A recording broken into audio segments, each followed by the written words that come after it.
আমার নাম মোহাম্মদ মানিক মিয়া। মানিক মিয়া, বয়স কত?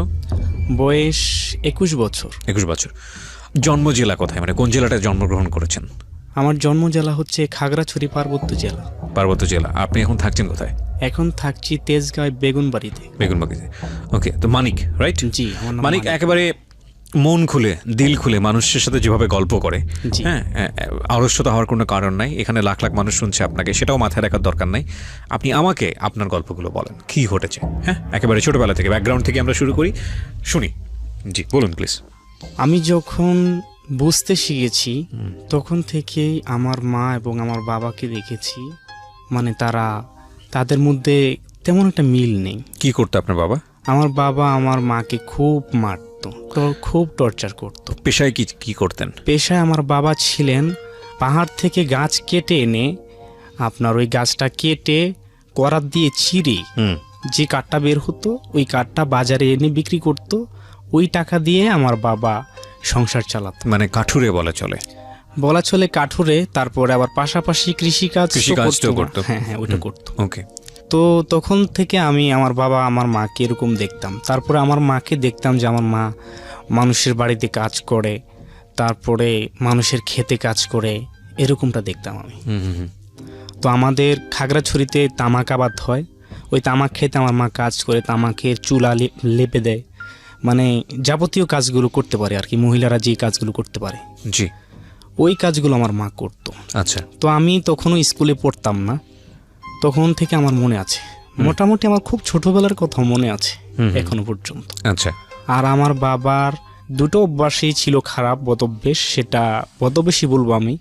সেটা হচ্ছে আমার বাবা মদ পান করত, আচ্ছা, অতিরিক্ত মদ পান করত, প্লাস জুয়া খেলতো। তো এভাবেই কাটতে লাগলো আমাদের দিন। আমার মাকে দেখি, আমার মা কাজ করে, এইগুলো নিয়ে আমার বাবা অনেক ঝগড়াঝাটি করে আমার মার সাথে। আচ্ছা।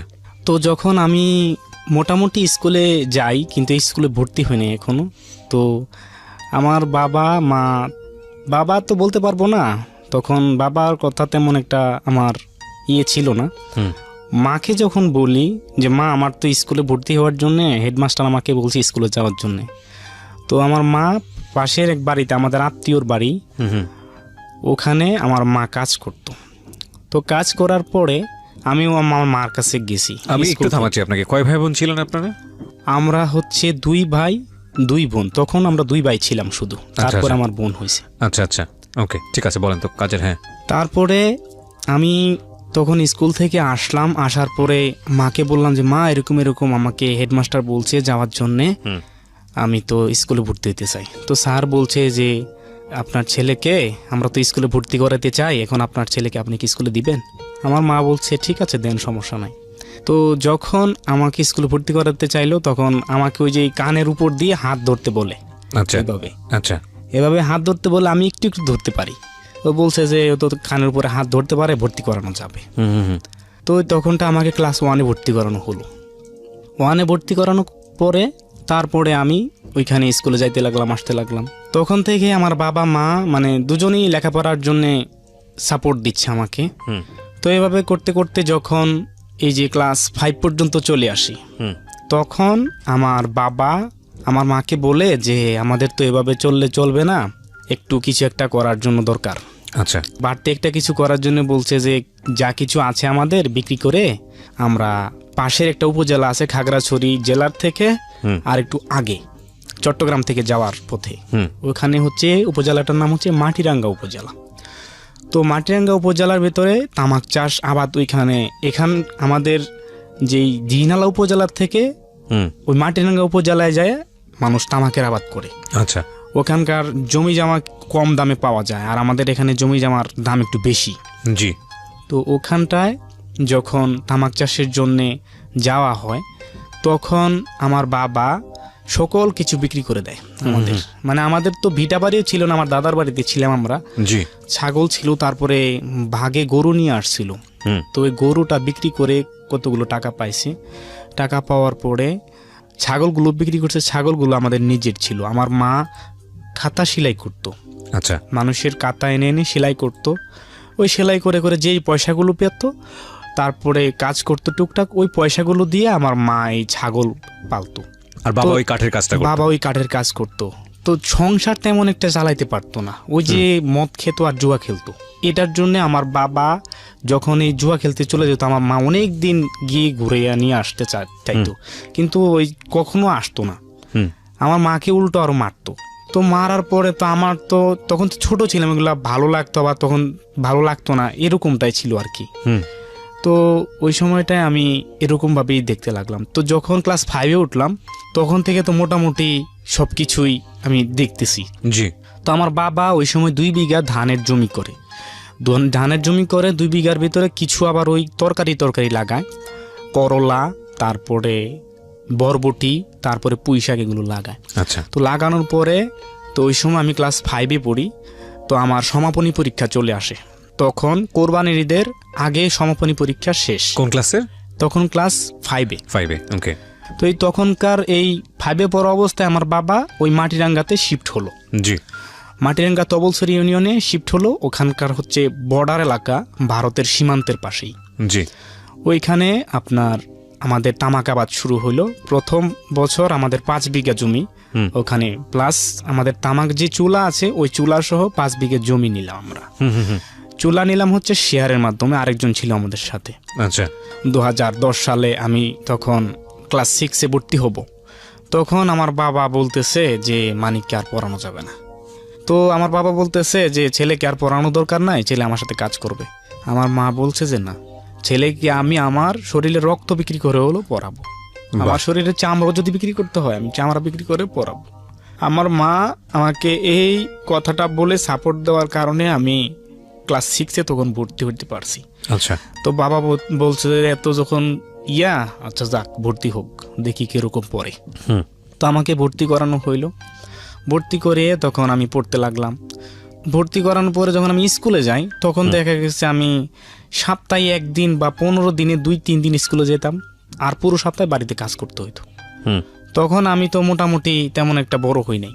তো তখন আমি বাবার সাথে কাজ করি, খেতে খামারে এই ধান চাষ করে, তামাক চাষ করে, এই থগনটা এরকম ছিল। বাবা কি করলো, ওই বছর 5 বিঘা জমিতে 5 বিঘা জমি বিক্রি করে প্রায় সমান খেয়ে দে ঋণ টিন দিয়ে সমান হলাম আমরা। তারপরের বছরের জন্য আবার 2 বিঘা জমি রাখার পরে তারপরে আবার 7 বিঘা জমি রাখে। বাবা, এটা কি মানে কিনে ফেলছে নাকি বর্গা নেওয়া? বর্গা নেওয়া, ওকে। ওই টাকা নগদে দেয় নাই, বলছে যে ধান বিক্রি করে তারপর টাকা দিবে। আচ্ছা। এরকম ভাবে 7 বিঘা জমি রাখছে। ওই 2 বিঘা জমি এই 7 বিঘা জমির ভেতরেই। আচ্ছা। 2 বিঘা জমি তামাক করবে আর বাদ বাকি 5 বিঘা ধান করবে। তো আমি তখন বললাম যে আম্মা, আব্বু তো এতগুলো জমি রাখছে, এখন কিভাবে কি করবে? সমস্যা নাই, আমাদের এবার একটা মেশিন কিনবে, পানির মেশিন, ওইটা দিয়ে পানি দিবে, কোনো সমস্যা নাই, এভাবে কর, কি করবি? তো এভাবে বুঝিয়ে টুঝিয়ে বলে যে এরকম। তো তখন আমার লেখাপড়াটা এত টাফভাবে চলে গেল, ওই সময়টাতে এত কঠিন হয়ে পড়লো যে আমি বাড়িতে পড়তে পারতাম না রাতে। তখন আমার বাবার সাথে ওই মেশিন নিয়ে খেতে যেতে হইতো, আচ্ছা, পানি দেওয়ার জন্যে। তখন তো শীতকাল, শীতের মৌসুমে যে ধানটা হয় বড় মৌসুমে, ওই ধানটা হাইব্রিড ধান লাগাইছে। তারপরে ওই ধানটাতে আমার বাবা ওইখানে ধান খেতে পানি দিত আমাকে নিয়ে রাতের বেলায়। তো আমি তখন তো মানে মেশিন আলগাইতে পারতাম না, মেশিনটার ওজন তো 60 কেজি, 50-60 কেজি। তখন আমি কষ্ট করে এই আব্বার সাথে এরকম করতাম। আচ্ছা। তো আমার মা বলতো যে এইভাবে তো পড়ালেখা করলে হবে না, তুই কাজ কর, রাত্রে আমি হারিকেন জ্বালাই দিই, হারিকেনে তেল ভরে দিই, ওই হারিকেন নিয়ে তুই ওইখানে যে বইসে একটু পড়িস। আমি বলছি আচ্ছা ঠিক আছে, তা তো ভালো কথাই বলছো। তো আমি বললাম যেমন তাহলে দেও। তো দেওয়ার পরে তো আমি এই প্রায় সময় যায় ওইখানে ক্ষেতের লাইলে বসে আমি পড়তাম। আচ্ছা। তো কতক্ষণ পরে আবার যাই চেক দিয়ে আসতে হইতো, এই ক্ষেতের পানি ওই ক্ষেতে চলে যাচ্ছে নাকি, আবার ওই পানি হাতাইতে হইতো, আবার আইসা বসে পড়তে হইতো। মানে আমার খুব কষ্ট হইতো। আর শীত তো এখানে প্রচুর শীত। তো এখানে এরকম করে আমাদের কাটতে লাগলো ওই বছরটা। 2011 সাল যখন পড়লো তখন ওই তামাক চাষটা উঠায়, ওই সময় ধান চাষটা উঠায় আমাকে কি করলো, ওই তামাক চাষের শেষে এই চৈত্র বৈশাখ মাসের দিকে আমাকে কি করলো আমার বাবা, আমার মা রাঙামাটিতে রিং অয়েলের কাজে দিয়ে দিল। তখন আমাদের পরিবারটাই এত অভাবে চলে যাচ্ছে। কচু আছে না, কচু, জি, মাটির নিচে যে কচুটা হয় ওটা সিদ্ধ করে? ওটা সিদ্ধ করে না আপনার, ওইটা ওই পাশে আমাদের বিডিআর ক্যাম্প ছিল আবার, ওই বিডিআর ক্যাম্পের এখান থেকে আমাদের এই যে বিডিআররা ওখানে যে বললে যে আমাদের রান্নার জন্য কিছু নাই, আমাদের একটা কচু দেন, তো ওরা দিত। দেওয়ার পরে আমার বাবা আবার ওই জাল মারতে পারতো। এই কচুটাকে বিডিআর চাষ করতো? হ্যাঁ, বিডিআর চাষ করতো বলতে ওই বিডিআর এর জমি এটা। আচ্ছা আচ্ছা। তারপরে ওইখানে ওরাও করতো, তারপরে প্লাস আরেকজন মানুষ ছিল, মানে অর্ধেক ভাগ গিয়েও চাইলে ওরা দিত আর ওরা দিত। আচ্ছা। তো তখন আমার ওই বোনটা হয়, প্রথম বোনটা ওইখানে গিয়ে 2010 সালে আমার বোনটা হয়। আচ্ছা। তো তখন আমার মা যখন আমার এই বোনটা হয়, তখন ওই বছর আমি একদিন স্কুলে গেছিলাম, স্কুল থেকে আসার সময় প্রায় বাড়ির পাশে এসে গেছি, ওইখানে আইসে শুনি আমাদের বাড়িতে চিল্লাপাল্লা। আমার বাবা আমার মাকে এমন মারছে, আমার মা নাকে দিয়ে রক্ত পড়তে পড়তে আমার মা মানে অজ্ঞান হয়ে গেছে ডাইরেক্ট। আমার মাকে দা নিয়ে গেছে আমার মা, আব্বা জব করে। মানে কি এটা কি আগে এরকম কি রেগুলার হাত তুলতো নাকি আপনি হঠাৎ করে দেখলেন? প্রায় সময় আমি বুঝ হয়েছে দেখে এই যে এই কয়েক মাস আগে বন্ধ হয়েছে, এটা এই গত বছরই বন্ধ হয়েছে। এগুলো খেয়াল করবেন, কারণ আমি সবসময় যে কথাটা বলি আপনাদেরকে প্রিয় শ্রোতা, বহুবার বলেছি, বারবার বলি, হয়তো সবসময়ই বলবো, একজন অপরাধী কিংবা একজন ভুল করা মানুষের জন্ম পরিবেশ পরিস্থিতি তাকে বাধ্য করে, এবং সেটা আপনি হয় না। হঠাৎ করেই একজন ভুল করা মানুষের জন্ম হয় না, হঠাৎ করেই একজন মানুষ ভুল করে না কিংবা অপরাধ করে না, সেটার পেছনে শক্তিশালী ব্যাকগ্রাউন্ড থাকে। এটা আমি বহুবার বলেছি। এবং আমি যেহেতু পাবলিক অ্যাডমিনিস্ট্রেশনে পড়াশোনা করেছি ঢাকা বিশ্ববিদ্যালয়ে, আমার এক শিক্ষক ছিলেন, প্রিয় শিক্ষক, তিনি বলতেন যে এই যে আপনি 8-10 বছর পড়াশোনা করছেন, আপনি পুরো সিলেবাসটা মাথায় নিয়ে যেতে পারবেন না, আপনি কয়েকটা লাইন মাথায় নিয়ে যাবেন, এবং ওই কয়েকটা লাইনই দেখবেন যে আপনার বাস্তব জীবনে কাজে লাগছে।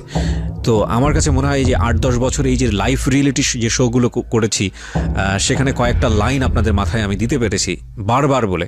জীবন গল্পে যেটা আমি বলি যে জীবন নাটকের চেয়েও নাটকীয়, এবং একই সাথে সিক্রেটসে আমি সবসময় যে কথাটা বলি যে প্রতিটা মানুষই সম্ভাবনাময়, এবং যে মানুষটা ভুল করে, যে মানুষটা অপরাধ করে, পরিস্থিতি তাকে সেই ভুলের দিকে নিয়ে যায়। কোনো মানুষই আসলে ইচ্ছে করে অপরাধ করে না। এই খুব কমন কথাগুলো, যেগুলো আপনারা জানেন, এই কথাগুলো যদি মনে রাখেন তাহলে দেখবেন যে একটা মানুষ যখন ভুল করে এবং একটা মানুষ যখন অপরাধ করে, ওই মানুষটার সঙ্গে আপনার যে প্রপার জাস্টিস যে বিহেভটা বা আপনার যে আচরণটা তার প্রতি, সেই আচরণটা আপনি হয়তো করতে পারবেন। জি, যেখানে ছিলেন আপনি, তারপর মার গায়ে হাত তুলছে বাবা, তারপর? তখন আমি আমার ছোট ভাইটা তখন ওইখানে উপস্থিত ছিল, আমার মাকে যখন আমার বাবা মারে, তখন ও তো ছোট, ও তো আমাকে মানে ও তো তখন কিছুই করতে পারতেছে না, তখন ও কেবল 3-তে না জানি 2-এ পড়ে। তো এইভাবেই কাটতে লাগলো আমাদের দিন। তো ওই সময়টাতে এরকম করতে করতে এরকম পড়তাম, কখনো স্কুলে যাইতে পারতাম না, কখনো যাইতে পারতাম, এভাবে তখন ওই আমি স্কুলে যাইলে তখন ওই সৃজনশীল তখনই প্রথম দিছে। আচ্ছা। তো ওই সৃজনশীল ওই সময় যখন ওই বইয়ের ভিতরে সৃজনশীল দিত, তখন আমি সৃজনশীল প্রশ্ন বুঝতাম না, সৃজনশীল প্রশ্ন বুঝতাম না, স্কুলও যেতে পারতাম না, বুঝতাম না। তো আমাকে আর প্রাইভেটও পড়ায় না ওই সময় আমাদের পরিবারে একদম অসচ্ছলতা। আচ্ছা। তো তখনটাতে ওই আমাকে কি করলো, রিং অয়েলের কাজে পাঠিয়ে দিল। আমার মা বললো যে আমাদের পরিবারে তো অনেক অভাব, এখন তুই কাজ কর, তুই কিছু কাজ কর। আমি বলছি আচ্ছা ঠিক আছে, আমি যাচ্ছি। তো আমার মা মনে করছে যে এই রিং অয়েলের ভিতরে কি কাজেই মাটি টাটি একটু কাটতে টাটতে হবে, এতটুকু, আর কিছু না। আচ্ছা। তো আমাকে নিয়ে গেল রাঙামাটিতে। তো রাঙামাটি সদরে তখন আমি গেলাম, আমার সাথে আমাদের এলাকারই একটা ছেলে, ওরাও ওইখানে চাষ করতো, তো আমাদের পাশেই আর কি। তো এখান থেকে ওই ছেলেটা আমাকে চিনতো, ওর নাম হচ্ছে জাকির। আচ্ছা। ওই জাকিরের সাথে তারপরে যেই লোক নিয়ে গেছে ওর নাম হচ্ছে মাসুদ। ওই মাসুদ, ওনাকে আঙ্কেল ডাকতাম, উনি আমাদেরকে নিয়ে গেছে। তো বলছে যে আচ্ছা ঠিক আছে তোমরা আসো, আমরা এখানে রাতে খাওয়া দাওয়া করে এখানে ঘুমাবো, তারপরের দিন আমরা সকালে সাইটে চলে যাব। তো ওইখানে খাওয়া দাওয়া করলাম হোটেলে, লঞ্চ ঘাট যেয়ে ঘুরে টুরে আসলাম, সন্ধ্যাবেলা ভালোই লাগলো। তো ওইখানে আপনার রাত কাটাইলাম, মশার কামড়, এভাবে মানে খুব একটা বিরক্তিকর পরিবেশ। তো ওইখানে রাতটা কাটানোর পরে পরের দিন সকালে গাড়িতে উঠে আমরা চলে আসলাম বেতবুনিয়া ইউনিয়নে। আচ্ছা। বেতবুনিয়া ইউনিয়নে আসে একটা স্কুল ঘরের মধ্যে আমরা আশ্রয় নিলাম, ওইখানে আমরা থাকলাম। ওইখানে 3 রাত থাকার পরে তারপরে যার সাইটে আমরা চলে গেছি, 2টা ভাগ হয়ে গেছি, একটা একদিকে চলে গেছে, আরেকটা আরেকদিকে চলে গেছে। জি। তো এক সাইডে আমি চলে আসলাম, ওইখানে রিংকলের গর্ত খুঁড়তে হয়। তো আমাকে প্রথম দিন ওই ছোট থেকে গর্ত ছোট থেকেই বড় হয়। তো এইভাবে কতক্ষণ আমাকে নামাই দিত, আমি তো কতক্ষণ খুঁড়তাম, করার পর আরেকজন নামতো, মাটি ভরে দিত, আমি রশি দিয়ে উঠাইতাম এরকম ভাবে। তখন তো আমি তো সবার ছোট ছিলাম তখন। জি। তখন আমার ওই কাজগুলো করতে খুব কষ্ট হইতো। তো একদিন আমি কি করলাম, ওই রশি টান দিতে যাইয়ে রশির ভিতরে পেঁচ খেয়ে আপনার পায়ের ভিতরে এই যে এই জায়গার ভিতরে আমি অনেকগুলো ব্যথা পেয়ে গেছি। আচ্ছা। রক্ত বের হচ্ছে। তারপরে কোনো রকমে এই পাতা টাতা দিয়ে একটু রক্তটা বন্ধ করে তারপর আবার কাজ করি। তো তখন তো মোবাইল তেমন একটা অ্যাভেলেবেল ওইখানটায় ছিল না। তো যাদের কাছে মোবাইল ছিল তারা ওই আমাকে যে নিয়ে আসছে তার মোবাইল দিয়ে আমার বাবার সাথে একটু কথা বলতে, ওইখানে একটা মোবাইল আমাদের ঘরে, ওই সময়টাতে একটু কথা বলতে পারতাম। আমি তখন আমার আম্মার সাথে কান্নাকাটি করতাম যে আম্মা এরকম এখানে এত কষ্ট, আমি তো তোমার দেখি না, কষ্টর কথাটা বলতাম না, শুধু মাকে দেখি না, যে এটাই আমার কাছে খারাপ লাগতো। তো ওই সময়টাতে বললো যে আচ্ছা ঠিক আছে, তুই এক কাজ কর, এখন তো পরীক্ষা শেষ হয়েছে, এখন যে ছুটিটা আছে গ্রীষ্মের ছুটিটা, ওই ছুটিটা ওইখানে কাটে, এবার চলে আস। আচ্ছা। তো 15 দিনের কথা বলে আমাকে ওই জায়গায় 1 মাস 17 দিনের দিন তারপরে পাঠাইছে। তো ওইখানে স্কুলে যাচ্ছি না, 1 মাস হয়ে গেছে। স্যার বলছে যে মানিক মনে হয় আর আসবে না। আমাকে ওই এলাকাটাতে মানে সবাই চিনতো, সবাই চিনতো যে আমি তামাক ব্যাপারীর ছেলে, চিনতো সবাই। তো ওইখানটায় আমার একটা বন্ধু ছিল, মানে ক্লাসমেট ছিল আর কি, ও আসতো আমাকে নিয়ে যাওয়ার জন্য স্কুলে, বলছে মানিক স্কুলে যাবি না? ওর নাম হচ্ছে হোসাইন, এখন বর্তমানে ঢাকা বিশ্ববিদ্যালয়ে পড়তেছে ও। জি। ওই ছেলেটা আমাকে বলতো যে মানিক মনে হয় স্কুলে আসবে না, স্যার ওর তো রাঙামাটি চলে গেছে। তো রাঙামাটি চলে গেছি, যাওয়ার পরে ওইখানে আমি 1 মাস 17 দিন ওইখানে কাটে, তারপর বাড়িতে আসলাম। আসার পরে দেখি যে বাড়ির অবস্থা তো অনেক খারাপ, এখানে টাকা পয়সা নাই, অনেক অবস্থা খারাপ আমাদের। ওই আবার আগের মতো বাবার সাথে খেতে যাইতাম, ওই মইটা দেওয়া হয় না খেতে, ধান খেতে মইটা দেওয়া হয় না, ওই মইয়ে আপনি বিলিভ করতে পারবেন না, আমরা 2 বাপ ছেলে ওই মই টানতাম, গরু দিয়ে যেটা দেওয়া হয় ওইটা আমরা নিজে দিতাম, শুধুমাত্র পয়সা ছিল না বলে। মানে বাবা মই টানতো, আপনি মইয়ের উপর দাঁড়াতেন? বাবা মইয়ের উপরে টানতো না, মানে মইয়ের উপরে কাদা মাটি দিয়ে আপনারা দুজনে মিলে টানতেন? আমরা দুজনে মিলে টানতাম। দেখা গেছে যে আমি কোনো সময় আমি একাই টানতে হইতো, বাবা যখন অন্য কাজে বিজি থাকতো। এরকম ভাবে আমাদের সংসারটা চলে। তারপরে আমার মা বলে যে এভাবে তো হবে না, আমরা কাজ করে আমরা আবার বাড়িতে চলে যাই। তো এভাবে আমরা বাড়িতে চলে আসলাম। আসার পরে ওই সময় আমাদের যে ঘরটা ছিল, ওই ঘরটা এক চাল ছিল বাঁশের ছানি, আরেক চাল ছিল সাধারণ যে বেড়ার ছোট ডেওলার টিনটা, ওই টিনটা দিয়ে চাপ দিয়ে মানে একটা দুই ছাউনিওয়ালা একটা ঘর ছিল, আর পাশে একটা রান্নাঘর ছিল। ওই তখনটা আমার দাদির সাথে ওই আমার আব্বা নাকি বিয়ে করার আগেই মানে আলাদা খেত, আলাদা যেটাকে বলে ওইটা খাইতো। তা আমার মা যখন বিয়ে হয়ে আমার মা আসে, আমার মার থেকে শুনছি যে আমার বাবার জন্য নাকি আলাদা ভাত রান্না করতে হইতো তখনটাতে। আচ্ছা আচ্ছা। তো ওইটার সময় মানে আমার বাবা তো অনেক, আমার দাদার ওই গরু ছিল, গরু বিক্রি করে নিয়ে ওই চট্টগ্রাম যায়া, ওই ছোট থাকে আমার মতো থাকতে, ওই জুয়া খেলে সব টাকা নষ্ট করে ফেলছে। ওই সময়টাতে ওই এরকম মানে উল্টাপাল্টা করতো আর কি, বাড়িতে থাকতো না, এই করতো সেই করতো ওই করতো, জুয়া খেলতো, এখানে ওখানে থাকতো ওই রকমটাতে। তা আমার মাকে আমার দাদা দাদিরা মানে দেখতে পারে না, তো আমার বাবাকেও দেখতে পারে না। আমার বাবা চাকরি করতো, আপনার প্রথম বিয়ের আগে থেকেই করতো চাকরিটা হচ্ছে বিডিবির চাকরি। আচ্ছা। যেটাকে গ্রাম নিরাপত্তা বাহিনী যেটি বলে ওইটা। তো ওইটা যখন করতো, তো আমার ছোট ভাইটা যখন হয় ওই তখন নাকি চাকরিটা ছেড়ে দেওয়ার পরে ওই আমাদের পরিবারে আবার সংকট দেখাতো। ওই সময় আমার বাবা ওই গাছের কাজটা করতো। আচ্ছা। তো বাড়িতে যখন আইসা পড়ি আমরা, বাড়িতে আসার পরে তখন তো আমাদের পরিবারে আরো অভাব দেখা দিল। আমার দাদার ঘরে আমরা প্রায় 10 দিনের মতন খাইছিলাম। খাওয়ার পরে আমার মা বলতেছে যে এভাবে তো খাইলে চলবে না, আমাদের তো কিছু করতে হবে। তো এভাবে 10 দিন যখন পার হয়ে গেল, আমার দাদি মানে উল্টাপাল্টা কথা বলে যে টাকা পয়সা ছাড়া, কিছু ছাড়া আমরা খাইতেছি, এরকম বলে আর কি। তো যাক, এভাবে অনেক কষ্ট করে প্রায় 1 মাসের মতন যাওয়ার পরে তখন আমি 6-এ ভর্তি হইলাম। আমি আগে চলে আসি, আমার ছোট ভাইকে নিয়ে আমি আগে চলে আসি। ওই তখন আমার আম্মা আর আব্বা ওই মাটিরাঙ্গাতে রয়ে যায়, তারপরে ওরা আসে। আচ্ছা তো আমি চলে আসে এখানে স্কুলে ভর্তি হই। আমাদের স্কুলটার নাম হচ্ছে ছোট মেরুং উচ্চ বিদ্যালয়। আচ্ছা ওই বিদ্যালয়ে আমি পড়াশোনা করি। তো এখানে আমি ক্লাস 8-এ ভর্তি হই তবলছড়ি স্কুল থেকে এসে। হুম তো এখানে শিফট হয়ে যখন ভর্তি হই তখন ভর্তি বাবদ তো অনেক টাকা, 500-600 টাকার মতন খরচ লাগে। হুম ওই সময় ওইটা দেওয়ার সময় আমার খুব টাফ হয়ে গেছে, আমি দিতে পারি না, অনেক কাজকর্ম করে তারপর দিছি। হুম তারপরে আবার ওই মাটিরাঙ্গাতে থাকা অবস্থায় একটু পিছনে যেতে চাই, ওইখানটায় আমি ওই যে ক্লাস 8-এ যখন এই ফর্ম ফিল আপ করানো হয় ওইখানে টাকা পয়সা অনেক লাগে বা খরচ অনেক কিছু লাগে। হুম তা আমার মা বলতেছে আমার পক্ষে তো এগুলো দেওয়া সম্ভব হবে না। তা আমার একটা মামাতো ভাই ছিল, নাম ইসমাইল, হুম ওই উনি কি করলো, বলে যে আমার বন্ধু আছে একটা, ওদের বাড়িতে কাজের জন্য লোক নেয়, আচ্ছা ওইখানটায় আমাকে এই তামাকের কাজের জন্য ওইখানে দেওয়া হলো। সর্বপ্রথম বাহিরে মানুষের কাজের জন্য ওইখানটায় মানে টানা আপনার 20 দিন ওইখানে কাজ করছি আমি। আচ্ছা সম্ভবত আমার মনে আছে 20 দিন, ওই 20 দিন কাজ করছি ওইখানে আমি টানা, বাড়ি থেকে গিয়ে ওইখানে টানা 20 দিন মানে তামাকের কাজটা করছি আর কি। হুম তার আগে আমি রাঙামাটিতে ছিলাম, ওইখানে আসার পরে ওইখানে দিয়েছি আমাকে। তো ওইখানে কাজ টাজ করার পরে ওই টাকাটা নিয়ে আমি আমার বাড়িতে চলে আসি আচ্ছা মেরুনে। আচ্ছা আমাদের ইউনিয়নের নাম হচ্ছে মেরুন, ওই ইউনিয়নে আমরা চলে আসি। তো ওইখানটায় আমরা আবার বসবাস করতে শুরু করি। তো শুরু করার পরে তা আমার মা কি করে, আমার দাদার বাড়িতে তো মানে অনেক কাবজাব চলতেছে, আমার দাদি আমার দাদা এই কথা ওই কথা বলে। তো আমার মা কি করলো যে আমরা আর তাদের সাথে খাবো না, এক কাজ করি আমাদের ঘরে আমরাও চলে যাই, তাদের ঘরে তারা থাক। হুম তো ওই আমার আম্মা কি করলো, আলাদা হয়ে গেল। আচ্ছা আলাদা হয়ে গেল, আমার দাদি এই 5 কেজি চাউল দিল, দেওয়ার পরে আর কি কি জানি দিল, পরিবারের যে জিনিস এগুলো নিয়ে আলাদা হয়ে গেল। এগুলো নিয়ে আলাদা করে দিল আমার দাদি। হুম তখন আমার ক্লাস আমি 8-এ পড়ি, তখন আবার ওই আমার আমার তারপরের বোনটা আবার আমার গর্বে চলে আসে আচ্ছা তখনটায়। আমি তো তেমন একটা তখনও বুঝতাম না এই বিষয়ে।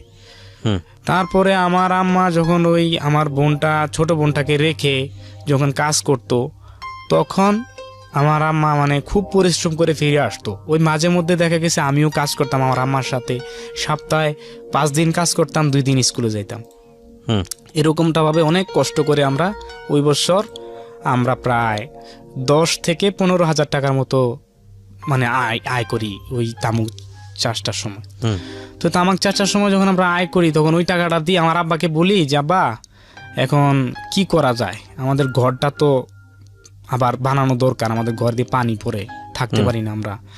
আরও কিছু ওই গ্রামীণ ব্যাংক থেকে লোন নিছে, হুম আমার কিস্তি যেটাকে বলে আমাদের গ্রামগঞ্জে, ওইটা থেকে লোন নিয়ে আমাদের এই ঘরটা ঠিক করছে। ঠিক করার পরে নতুন করে আবার তৈরি করছে, এটাকে গাছ টাছ দিয়ে অনেক কিছু দিয়ে তৈরি করছে, ইন টোটাল নতুন করে তুলছে আর কি। আচ্ছা। তোলার পরে আপনার ওইখানটাতে আমরা বসবাস করতে লাগলাম। তো সাপ্তাহিক তো কিস্তি দিতে হয়, 20,000 টাকা কিস্তি তুলছে।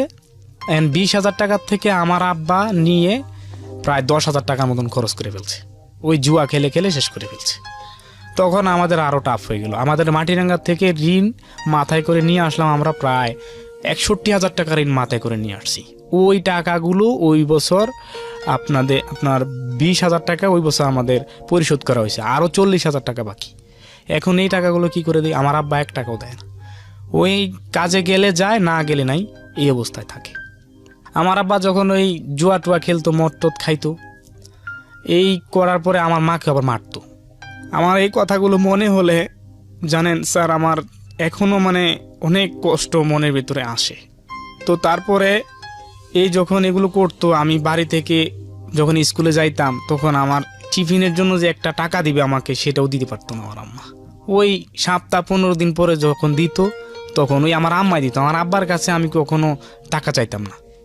তখন ওই বছর আমরা তামাকের কাজ আমি মোটামুটি করতে পারি, তামাকের কাজের জন্যে এদিকে সেদিকে কাজ করি, এদের বাড়িতে ওদের বাড়িতে। তো হঠাৎ করে আমাদের বাড়ির সামনে বড় একটা ঢেপা আছে, যেটাকে ঝিল বলি আর কি আমরা, ওই ঝিলের পারে এখানে একটা তামাকের ঘর আছে, ওইখানে একটা সাইড ঘরও আছে থাকার জন্যে।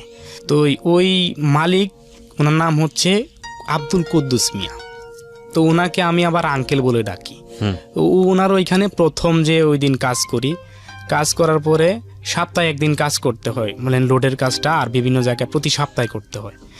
তো ওই সময় কাজে কাজে যাওয়ার পরে তো ওখান থেকে ওনার সাথে আমার পরিচয় হয়।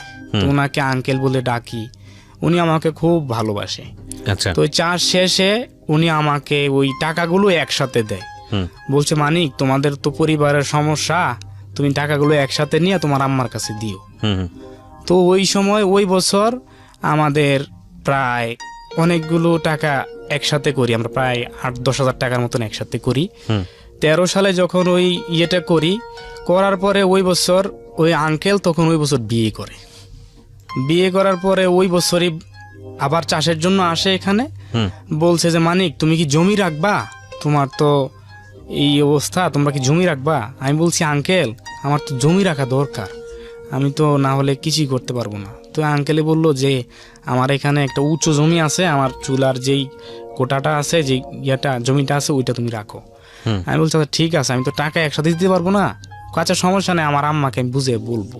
তো তখনটায় উনি ওইখানে আমাকে জমিটা নিয়ে দিছে। জি। জমিটা নিয়ে দিছে আপনার হচ্ছে 11,500 টাকা দিয়ে, 1/2 বিঘা জমি, 20 শতাংশ। ওই 20 শতাংশ জমিতে আমরা তামাক আবাদ করলাম। তামাক আবাদ করার সময় ওই সময়টাতে আমি ক্লাস 8 থেকে 9-এ উঠি। 9-এ ওঠার পরে আমাদের পাশের বাড়িতে একটা আসা যাওয়া করতাম বেশি। জি। ওই বাড়িতে ছেলে ছিল আমার সমান, 2 জন ছেলে ছিল। তো ওর সাথে আসা যাওয়া করতাম। আসা যাওয়া করার পরে ওই বাড়িতে ওই ছেলেটার বোন ছিল। তো ওই মেয়েটার সাথে এভাবে দুষ্টামি করতাম, ও আমার সাথে দুষ্টামি করতো। তো এই এক পর্যায়ে মানে ও আমাকে প্রেমের প্রস্তাব দেয়। মেয়েটা প্রেমের প্রস্তাব দেয়? আপনি তখন কোন ক্লাসে পড়ছেন? তখন আমি সম্ভবত 9-এ পড়তেছি, আমার এখনো মনে আছে, ক্লাস 9-এ, 8 থেকে নতুন 9-এ উঠছি। আচ্ছা। তখনটাতে ওকে। তো ওই সময়টাতে ওই মেয়েটার সাথে আমি এইরকমটা প্রেমের সম্পর্কে জড়িয়ে যাই। তখন তো বুঝতাম না যে প্রেম করলে কি হয় না না হয়, এটা তো বুঝতাম না তেমন একটা। এখন যতটুকু বুঝি তখন তো এরকম বুঝতাম না। আচ্ছা। তো জানি যে প্রেম করি এতটুকুই। তো তারপরে ওই মেয়েটার সাথে দেখা করতে লাগলাম গোপনে গোপনে।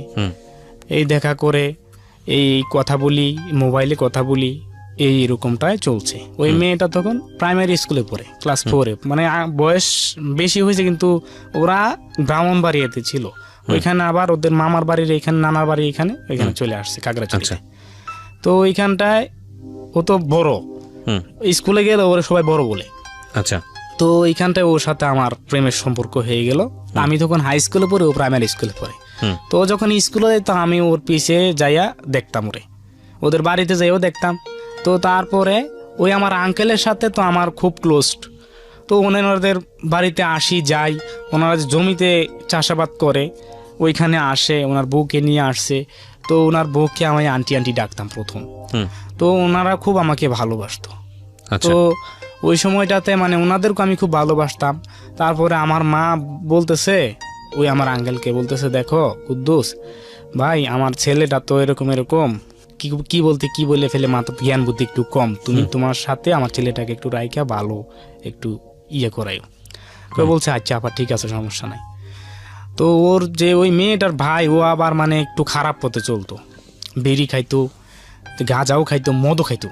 তা আমি আবার এগুলাতে এখনো পর্যন্ত, আল্লাহ মাফ করুক, এখনো পর্যন্ত এই নেশা জাতীয় কোনো দ্রব্য বা মদ, জুয়া, বাজে কোনো এরকম কোনো নেশা টেশা আমি করি না আজ পর্যন্ত, না সিগারেট পর্যন্ত না আজ পর্যন্ত আমি মুখে দিইনি। তো আমার আঙ্কেলটাও খুব ভালো ছিল। তো ওই বছর আমাদের এই তামাকের জমি করলাম, আঙ্কেল আসলো, আসার পরে আঙ্কেলও জমি করতেছে ওনার ভাইকে নিয়ে। ওই বছর ওই মেয়েটা ওই আমি যেখানে কাজ করি আমাদের ক্ষেতে, ওই আঙ্কেলদের বাসায় আসা যাওয়া করতেছে। আচ্ছা। তো যাকে ভাবে চলতে লাগলো। আমার আঙ্কেলের শ্বশুর বাড়িতে একদিন আমি গেলাম, আমার আঙ্কেল বলতেছে, কয় মানিক চলো আমার তোমার নানার বাড়িতে যে ঘুরে আসবা। যাওয়ার পথে মানে একটা মেয়ে দেখি রাস্তার ভিতরে, গাড়ি দিয়ে যাচ্ছি তো, 2টা মেয়ে একসাথে ছিল। ওই মেয়েগুলা দেখি অটোটা সিগন্যাল দিয়ে দাঁড় করালো, অটোর ভিতরে আমি আর আমার আঙ্কেলই ছিলাম।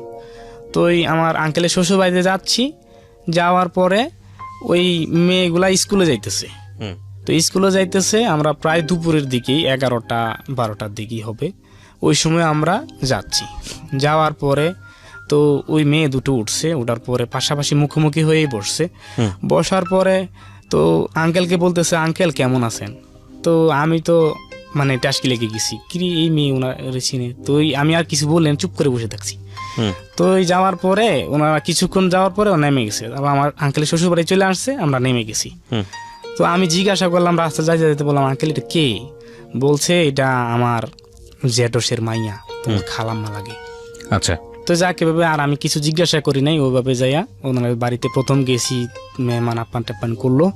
তো করার পরে বিকালে দেখি ওই মেয়েটা আবার ওদের বাড়িতে, আমার আঙ্কেলের শ্বশুর বাড়িতে। তা আমি তো আশ্চর্য হয়ে গেলাম, কিরে এই মেয়ে এখানে আবার এখানে আসলো কিভাবে? আমি প্রথম তো বুঝি নাই, তারপরে যে জিজ্ঞাসা করছি আর কি পরে বাসা। তো আমার আঙ্কেলের বউকে ডাক দিয়ে এনে জিজ্ঞাসা করতেছি, আমি কই এটা কে? কইতেছে এটা আমাকে বাগনি লাগে। আমি কেউ আচ্ছা ঠিক আছে।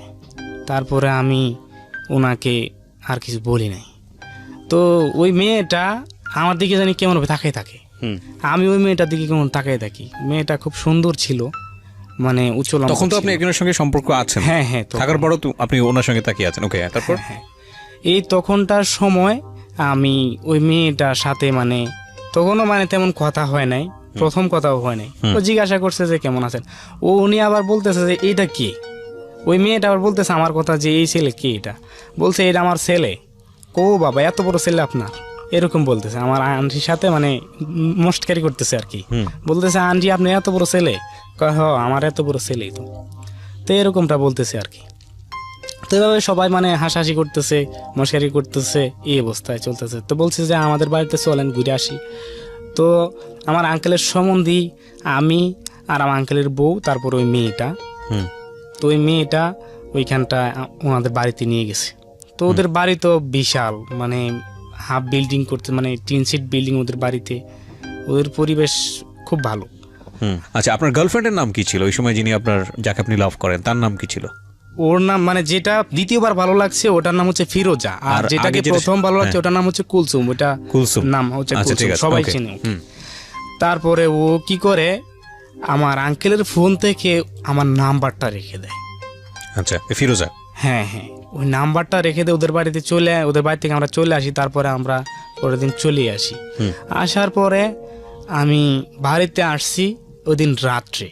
আসার পরে এই রাতে আমাকে কল দিছে, দেওয়ার পরে বলতেছে ভালোভাবে বাড়িতে গেছেন? আমি বলছি কে আপনি? আমাকে ফোন দিলে আমার নাম্বারটা পাইলেন কই? বলছে আমাদের বাড়ি থেকে আইসা বেড়ে গেলেন, তারপরে আমি অনুমান করতে পারছি যে মেয়েটাই হবে। তারপর আমি বলছি আপনি কি ফিরোজা? বলছে হ্যাঁ। তো বলতেছে যে আপনি বাড়িতে গেছেন ঠিক মতো? আমি বলছি হ্যাঁ আসছি। ওই তখন থেকেই প্রথম কথা শুরু। এভাবে কথা বলতে বলতে বলতে বলতে ওর সাথে আমার খুব একটা মানে রিলেশনশিপেই জড়িয়ে গেছি আসলে। কিন্তু ওই মেয়েটার সাথে আমি এভাবে মানে কোনো প্রেমের সম্পর্ক, মানে ওর সাথে যে প্রেম করব সব সময়, ওটা ছিল না, ওই মনটা আমার ছিল না। ওই মেয়েটার সাথে, আমাদের বাড়ির পাশের যে মেয়েটা, ওইটার সাথে ঘন ঘন দেখা করতাম, ওইটার সাথেই মানে কথা টথা বলতাম। ওই শুধু মানে আমাকে সময় দিত বেশি, ওর সাথে সময় দিতাম বেশি।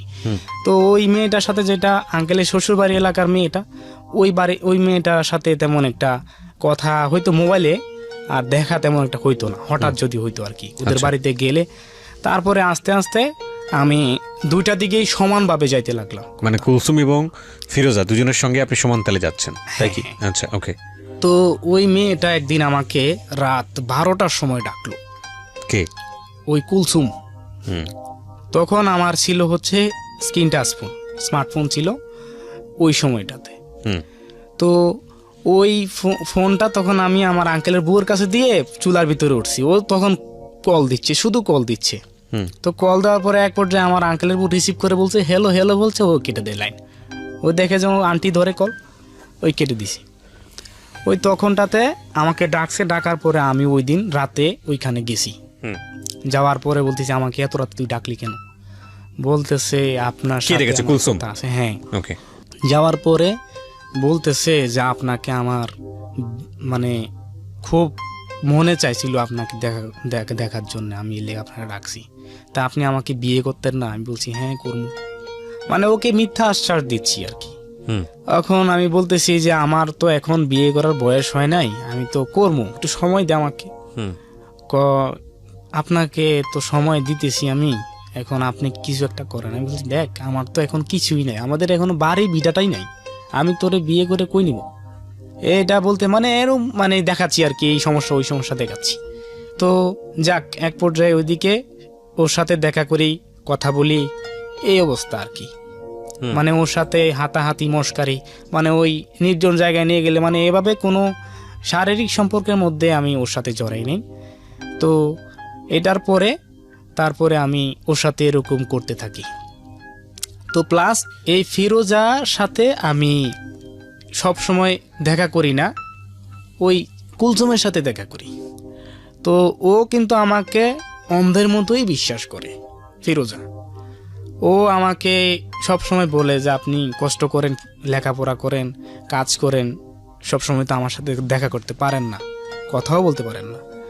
তো ও আমাকে অনেক ছাড় দিত। তা আমি যখন টাকা পয়সাও আমার কাছে না থাকতো তখন ওর কাছে টাকা পয়সা চাইলেও দিত। দেওয়ার পরে তো আমাকে খুব ভালোবাসতো মন থেকে। আমি তো তখনও পর্যন্ত বুঝতে পারিনি স্যার। তো যাওয়ার পরে এভাবে এভাবে চলতে লাগলো। আমি তখন ক্লাস 10-এ পড়ি, ম্যাট্রিক পরীক্ষা দিব। তখন আমার অবস্থাটা এত খারাপ হয়ে গেছে, আমাদের পরিবারের অবস্থাটা এত খারাপ হয়ে গেছে, আমার যে ফর্ম ফিল আপ করবো সেই টাকাটা পর্যন্ত ওই টাকাটা পর্যন্ত ছিল না। আমার মায়ের কাছে টাকা এনে দিছিলাম আগে। আমার এক খালাতো ভাই ছিল, উনি বিদেশ থেকে টাকা পাঠাইছে 10,000 টাকা। ওই টাকাটা আমি আমার আম্মার কাছে 2,000 টাকার মতো আমি খরচ করছি। খরচ করার পরে 8,000 টাকা আমার আম্মার কাছে এনে জমা দিছি। জমা দেওয়ার পরে আমার আম্মা কী করছে, ওই টাকাটা পার্শ্ববর্তী একজনের কাছে মানে ধার হিসেবেই দিছে, মানে সুদ দিবে আর কি। উনি 1-2 মাস রেখে সুদ দিয়ে আমার ফর্ম ফিল আপের সময় টাকাটা দিয়ে দিবে, ওইটা বলে নিয়ে গেছে। নিয়ে যাওয়ার পরে ওই মহিলা ওর মহিলার স্বামী সহ ওরা ভেগে গেছে। টাকাটা নিয়ে সবাই টাকা নিয়ে পালিয়ে গেছে, অনেক মানুষের কাছ থেকে টাকা নিয়েছে। এটা পালিয়ে যাওয়ার পরে জানতে পারা গেছে আর কি। ঘটনার পরে আমার আম্মার কাছে আমি বলি যে মা, আমার তো ফর্ম ফিল আপের ডেট চলে আসছে, আমি এখন কি করব? কয় আমার কাছেও তো এখন টাকা পয়সা নাই, আর একটা দিন অপেক্ষা কর, আমি দিচ্ছি। আমি বলছি যে আমার তো খুব দেরি হয়ে যাচ্ছে। তো মা বলতেছে যে আচ্ছা ঠিক আছে, আমি দিচ্ছি যেভাবে হোক ব্যবস্থা করে। তো আমার ফর্ম ফিল আপে প্রায় লাস্ট ডেট চলে আসছে। একদিন আগে আমাকে স্কুল থেকেও বলতেছে যে তোমার ফর্ম ফিল আপ করো না কেন, তুমি কোচিংয়ে আসো, ফর্ম ফিল আপ করো না কেন, তুমি টেস্টে অ্যালাউ হয়েছো, এখন এসএসসি পরীক্ষা দিবা না? আমি বলছি স্যার দিব। তো প্রধান শিক্ষক বলতেছে মানিক তুমি ফর্ম ফিল আপটা করে ফেলো, আমি তো তোমার অবস্থাটা জানি। আমি বলছি স্যার দেখেন, আমার তো এত অর্থ নাই, আমার ফর্ম ফিল আপের টাকাটা মৌকুফের ব্যবস্থা করা যায় কিনা। আমি দরখাস্তও করছিলাম, করার পরে আমার দরখাস্তটা অ্যাকসেপ্ট করে নেই। তো বলছে যে টাকাটা দিতেই হবে বাধ্যতামূলক। তারপরে আমি কি করলাম, আমি তো খুব নিরুপায় অবস্থায়, মানে আমার মনটা খুব খারাপ হয়ে গেল। আমার মাকে বলতেছি, তো মা বলতেছে আমি টাকাটা একজনকে ধার দিছি, টাকাটা তো এখনো দেয় নাই। তো না দেওয়ার পরে আমি তো তোকে দিতে পারতেছি না। তো আমি খেতে গেলাম, যাওয়ার পরে আমার আঙ্কেলের কাছে তো আমি বলি না, আমার আঙ্কেল আন্টি সহ আসছে। আসার পরে বলতেছে যে তোর কি হয়েছে, তুই এরকম মন মরা হয়ে আসস কেন? তো আমার আঙ্কেল বলতেছে যে তোর কি হয়েছে, আমি লোক আমি কি আঙ্কেল দেখেন আমার তো ফর্ম ফিল আপ করতে হবে, আমার তো টাকা নাই। এরকম একটা সময়ের ভিতরে এই অবস্থা তোর, আমার কাছেও তো হাতে ক্যাশ টাকা নাই, এখন কি করবি? তো আঙ্কেলের বউ আবার শোনার পরে বলতেছে ওই ফোলার তো পরীক্ষা, এখন কি করি আমরা, আমাদের সাথে ছেলেটা থাকে সব সময়, এই বিপদে যদি আমরা এখন কিছু না করতে পারি তাহলে তো আমাদের কোনো থাকাটাই তো খুব ইয়ের ভিতরে আছে। তো এইভাবে ওরা একজনকে একজন বলতে লাগলো। আমার ওই ফর্ম ফিল আপটা করানোর জন্য আমার আঙ্কেলের বউয়ের যে কানের জিনিস ছিল, ঝুমকা ছিল, ওটা বিক্রি করে দেয়। ওটা আপনার স্বর্ণকারের দোকানে বন্ধক রেখে আমাকে টাকাটা দেয়। ওই সময়টাতে আমার পরিবারের লোকও আমাকে টাকা পয়সা দিতে পারে না। আমাদের যে এত বড় একটা গোষ্ঠী, আমার বাবা যে বংশ, ওদের তো অনেক টাকা পয়সা, ওরা কেউ আমার দিকে একটু আগে আসলো না। আমার ফুপুরাও প্লাস আমার ফুপুরাও আসলো না। তখনটা আমার এত কঠিন অবস্থা ছিল। তারপরে এভাবে ফর্ম ফিল আপের টাকাটা দেওয়ার পরে ফর্ম ফিল আপ করলাম, করার পরে ওই বছর পরীক্ষা দিলাম। এসএসসি পরীক্ষা 2015 সালে অংশগ্রহণ করলাম আমি। তখন ওই সময় পরীক্ষা দিয়ে আমি ফেল করলাম, এক বিষয়ে গণিত সাবজেক্ট ফেল করলাম মানবিক শাখা থেকে। আচ্ছা। তো আমার আঙ্কেল বলতেছে, সান্ত্বনা দিচ্ছে যে আমার পরীক্ষা খারাপ হয়েছে, এই জন্য সান্ত্বনা দিতেছে যে মন খারাপ করিস না, আগামী বছর আবার পরীক্ষা দিবি। তা আমি তো, আমার কান্না থামে না, অনেক ইয়ে করে আমার কান্নাটা থামাইছি। থামানোর পরে ওই বছর আমি এভাবেই থাকি। তো আমাদের দাদার বাড়ি থেকে আমরা আবার শিফট হয়ে আর একটা টিলার উপরে চলে যাই। ওই সময় খুব একটা ভাঙা ঘর ছিল, ওইটাতে আমরা কোনো রকম গিয়ে থাকি। আমাদের তখনও কোনো জায়গা জমি নাই, আচ্ছা, মানে ভিটাটাই নেই আমাদের। তারপরে আমি ওইখানে যাই, যাওয়ার পরে ওই মেয়ের সাথে আবার আমার দেখা হয়, কথা হয় আবার। ওই যখন আমি এসএসসি পরীক্ষা দেবে একটু পিছিয়ে যাইতে চাচ্ছি, তখন ওই মেয়েটার সাথে আমার বিয়ের কথাবার্তা শুরু হয়ে যায়। কোন মেয়েটা এটা? ওই যে ওই মেয়েটা, কুলসুম নাম বলেন? কুলসুম মেয়েটা। ওই কুলসুম মেয়েটার সাথে আমার বিয়ের কথাবার্তা হয়ে যায়। মেয়েটা ফ্ল্যাশ করে দেয় সব ঘটনা, বলছে এই ছেলের সাথে আমার রিলেশন আছে, এই ছেলে আমাকে বিয়ে করবে বলতেছে, এখন বিয়ে করতেছে না। তো মেয়ের মা, আমার মা আর সাথে বলে যে আমার মেয়েকে আপনার ছেলে এরকম এরকম আমার মেয়ের সাথে দেখা করে কথা বলে আমার মেয়েকে এখন বিয়ে করতে বলেন। আমার মা বলে আমার ছেলে তেমন কোনো কাজ করে নাই যে আমার মুখে চুনকালি পড়বে। করছে ঠিক আছে, আমি বলবো যে এই বয়সে সে করছে, এটা অপরাধ ঠিক আছে, কিন্তু আমার ছেলে তো এরকম কোনো কাজ করে নাই যে বিয়ে করতেই হবে বাধ্যতামূলক, এরকম কোনো কাজ করে নাই। তো বলছে যে দেখেন, আপনার ছেলেকে আমার মেয়ের সাথে যদি বিয়ে দেন, তাহলে আপনার আমার মেয়ের সাথে আপনার ছেলেকে বিয়ে দিলে আমি আপনাকে আমার যে বাড়ি ভিটা আছে ওটা অর্ধেক আপনার ছেলের নামে লিখে দেব। মানে আপনার কুলসুমের বাবা বললো? কুলসুমের মা বাবা ওরা বলতেছে। আমার আম্মা ওইটাতে রাজি হয়ে গেল, এক পর্যায়ে রাজি হওয়ার পরে তো ওই যে আমার আঙ্কেল আর আন্টি, আমার আন্টিকে তখন আমি ওই আম্মু বলে ডাকি। তো জিজ্ঞাসা করতেছে যে মানিক, এখন তুই কি বলস? আমি বলছি দেখেন, আমি তো এই মেয়েকে বিয়ে করব বলছি ঠিক আছে, কই দেখ রাজি হয়ে যা, তোর মা যখন বলতেছে রাজি হয়ে যা। প্রথম কিন্তু আমার আঙ্কেল রাজি না, আমার আঙ্কেলের বউ রাজি না। তো বলতেছে যে তোরা যদি এরকম করস এই সময়ের ভিতরে, বাদ বাকি বয়স তোরা কি করবি? এই সময়ের ভিতরে তোরা এরকম করস, মানে যেহেতু রাজি হচ্ছিস আবার হচ্ছিস না, গন্ডগোল করছিস। আচ্ছা, তো আমি বলতেছি যে দেখেন, আমার তো এখন কিছুই করার নাই, আমি তো এখনো কিছুই করি না, কোনো কাজ কাম করি না, কোনো কিছুই করি না, কোনো টাকা পয়সা ইনকাম করি না, বউ মুখী দিয়া কয় এখন নাহলে কাবিন ফরায় রাখ, তারপরে উড়ে আনবি 2-3 বছর পরে। তাই আমি বলছি শোনেন, এটা তো আমি বুঝি না, আপনারা যেটা ভালো মনে করেন এটা করেন। তো যাকে এক পর্যায়ে আমি রাজি হইলাম। হওয়ার পরে প্রায় 15-16 দিন চলে গেল। তো মেয়েটা আমাকে ফোন দিয়ে প্রতিদিন বলে যে আমাকে বিয়ে করবেন না, বিয়ে করবেন না। একদিন হঠাৎ করে 1 সপ্তাহ পরে ফোন দিছে, দেওয়ার পরে বলতেছে আপনি আমাকে বিয়ে করবেন না, মানে খুব সিরিয়াসলি ভাবে বলতেছে। আমি বলছি কেন? আমি তোর বিয়ে করবো না কেন? অবশ্যই করবো। আপনি নাকি এই আঙ্কেল আন্টির কথায় উঠেন বসেন, আন্টি আঙ্কেল নাকি আপনার পীর হয়ে গেছে গা। ওই কুলসুম মেয়েটা এই কথাটা আমাকে বলে। আমি জানি না ও যদি এখন শুনে থাকে হয়তো ও বলতে পারবে। আমি এই কথাটার জন্যে ওকে বারবার অনেকবার ফোন করে আমাকে বলে, এই কিছুদিন আগে আমাকে ফোন দিয়ে কথা বলছে। ঠিক আছে, হ্যাঁ, যে কেন আপনি আমাকে বিয়ে করলেন না? আমি বলছি এই কথাটার জন্য বিয়ে করলেন, সেই কথাটা সামনে বলতে যাচ্ছি আমি। তো ওই মেয়েটা আমাকে বলতেছে যে ও বুঝতে পারছি, আমাকে আপনি বিয়ে করবেন না, আন্টি আপনার সব, আঙ্কেলই আপনার সব, আপনি আন্টিরই বিয়ে করবেন। মানে তখন আমার মাথার উপরে যেন মানে আসমানটা ভেঙে পড়ে গেছে। আমি বলছি নাওজুবিল্লাহ, এটা কি বললি তুই? এই মানুষটা তোকে কি কম আদর করছে না কম যত্ন করছে? তুই যে যাইতি, তোকে তো মেয়ের মতো দেখতো, ওনার তো কোনো সন্তান ছিল না। ও বলতে এই কথা বলার পরে আমার এত যে খারাপ লাগলাম, পায়ের নিচে মনে হচ্ছে মাটি নেই, এই অবস্থা। তা আমি আস্তে করে ফোনটা রেখে দিলাম। রেখে দেওয়ার পরে আবার কল দিছি। দেওয়ার পর আমি বলছি কেন কল দিলি আরেকবার? বলতেছে কি কথাটা কি গাওয়ার ভিতরে লাগলো নাকি? ও বলতেছে, আমি বলছি আমি এখন একটু আসি, আমি পরে কথা কইতেছি। তো বলছে আচ্ছা ঠিক আছে। তারপর আমি কল দিছি কিছুক্ষণ পরে, বলছি যে কথাটা তুই কি বললি? আচ্ছা তুই আমার সাথে দেখা করতে পারবি? তো বলছে কোথায়? আমি বলছি ওই পাহাড়ের উপরে আসবি। বলছে কখন আসবো? আমি বলছি একটু পরে আয়। তখন বিকালের দিকে আমি তার সাথে দেখা করি। দেখা করার পরে আমি বলি তুই যে এই কথাটা বলছস, এই কথাটা বলার পর একটা মানুষ তোরে কিভাবে বিয়ে করতে পারে? আয়।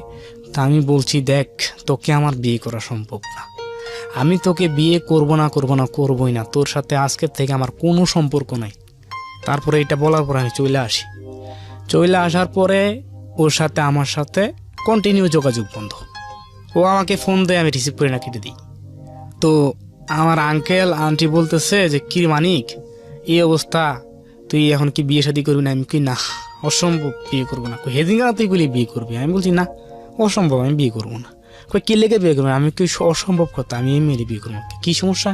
আমি বলছি না, কোনো সমস্যা নাই, আমার এখন বিয়ের কোনো বয়সই হয়নি আমার, আমি বিয়ে করবো কি? আমি বিয়ে করলে এখন ওরে কই নিয়ে কি করবো? আমি লেখাপড়া করতেছি এখন, আমি হয়তো এবার ফেল করছি, আমি সামনে আবার পরীক্ষা দিব না। আপনারা কি বলছেন, আমাকে পরীক্ষা দেওয়াবেন না? বলছে হ্যাঁ দিবি, সমস্যা কি? আমি বলছি না, এই মেয়েকে বিয়ে করবো না আমি। তো যাক, এই ঘটনার পরে ওই মেয়ের সাথে আমার ব্রেকআপ হয়ে গেল। ব্রেকআপ হয়ে যাওয়ার পরে তারপরে তখন কি আপনার ফিরোজার সাথে সম্পর্ক আছে? হ্যাঁ, তখন ওর সাথে আছে, ওর সাথে কথা বলি। তারপরে আমি ওর দিকটায় চেপে গেলাম, ওই কুলসুমকে ছেড়ে ওর দিকটায় চেপে গেলাম। তারপরে ওই কুলসুমের ফ্যামিলি আমার পরিবারের উপর অনেক চাপ সৃষ্টি করে। তখন আমি 4 মাস আমি আমার আঙ্কেলের সাথে এই জমিনে, শুধু রাত্রের বেলা বাড়িতে যে ঘুমাইতাম। আমি 4 মাস যাবতে আমার আঙ্কেলের কাছে এখানে রাত্রে, দেখা গেছে যখন ওই তামাক চুলা চলতো, ওই তখন রাত্রে ডিউটি করতে হইতো, তখন ওই রাত্রে এখানে থাকতাম। তো ওই ঘটনাটার পরে আমার আঙ্কেলদের প্রতি আমার আব্বা আম্মা মানে ক্ষোভ সৃষ্টি হচ্ছে যে আমার ছেলেটাকে নাকি নষ্ট করে ফেলছে, এই মেয়েটার সাথে বিয়ে হইলে ভালো হইতো।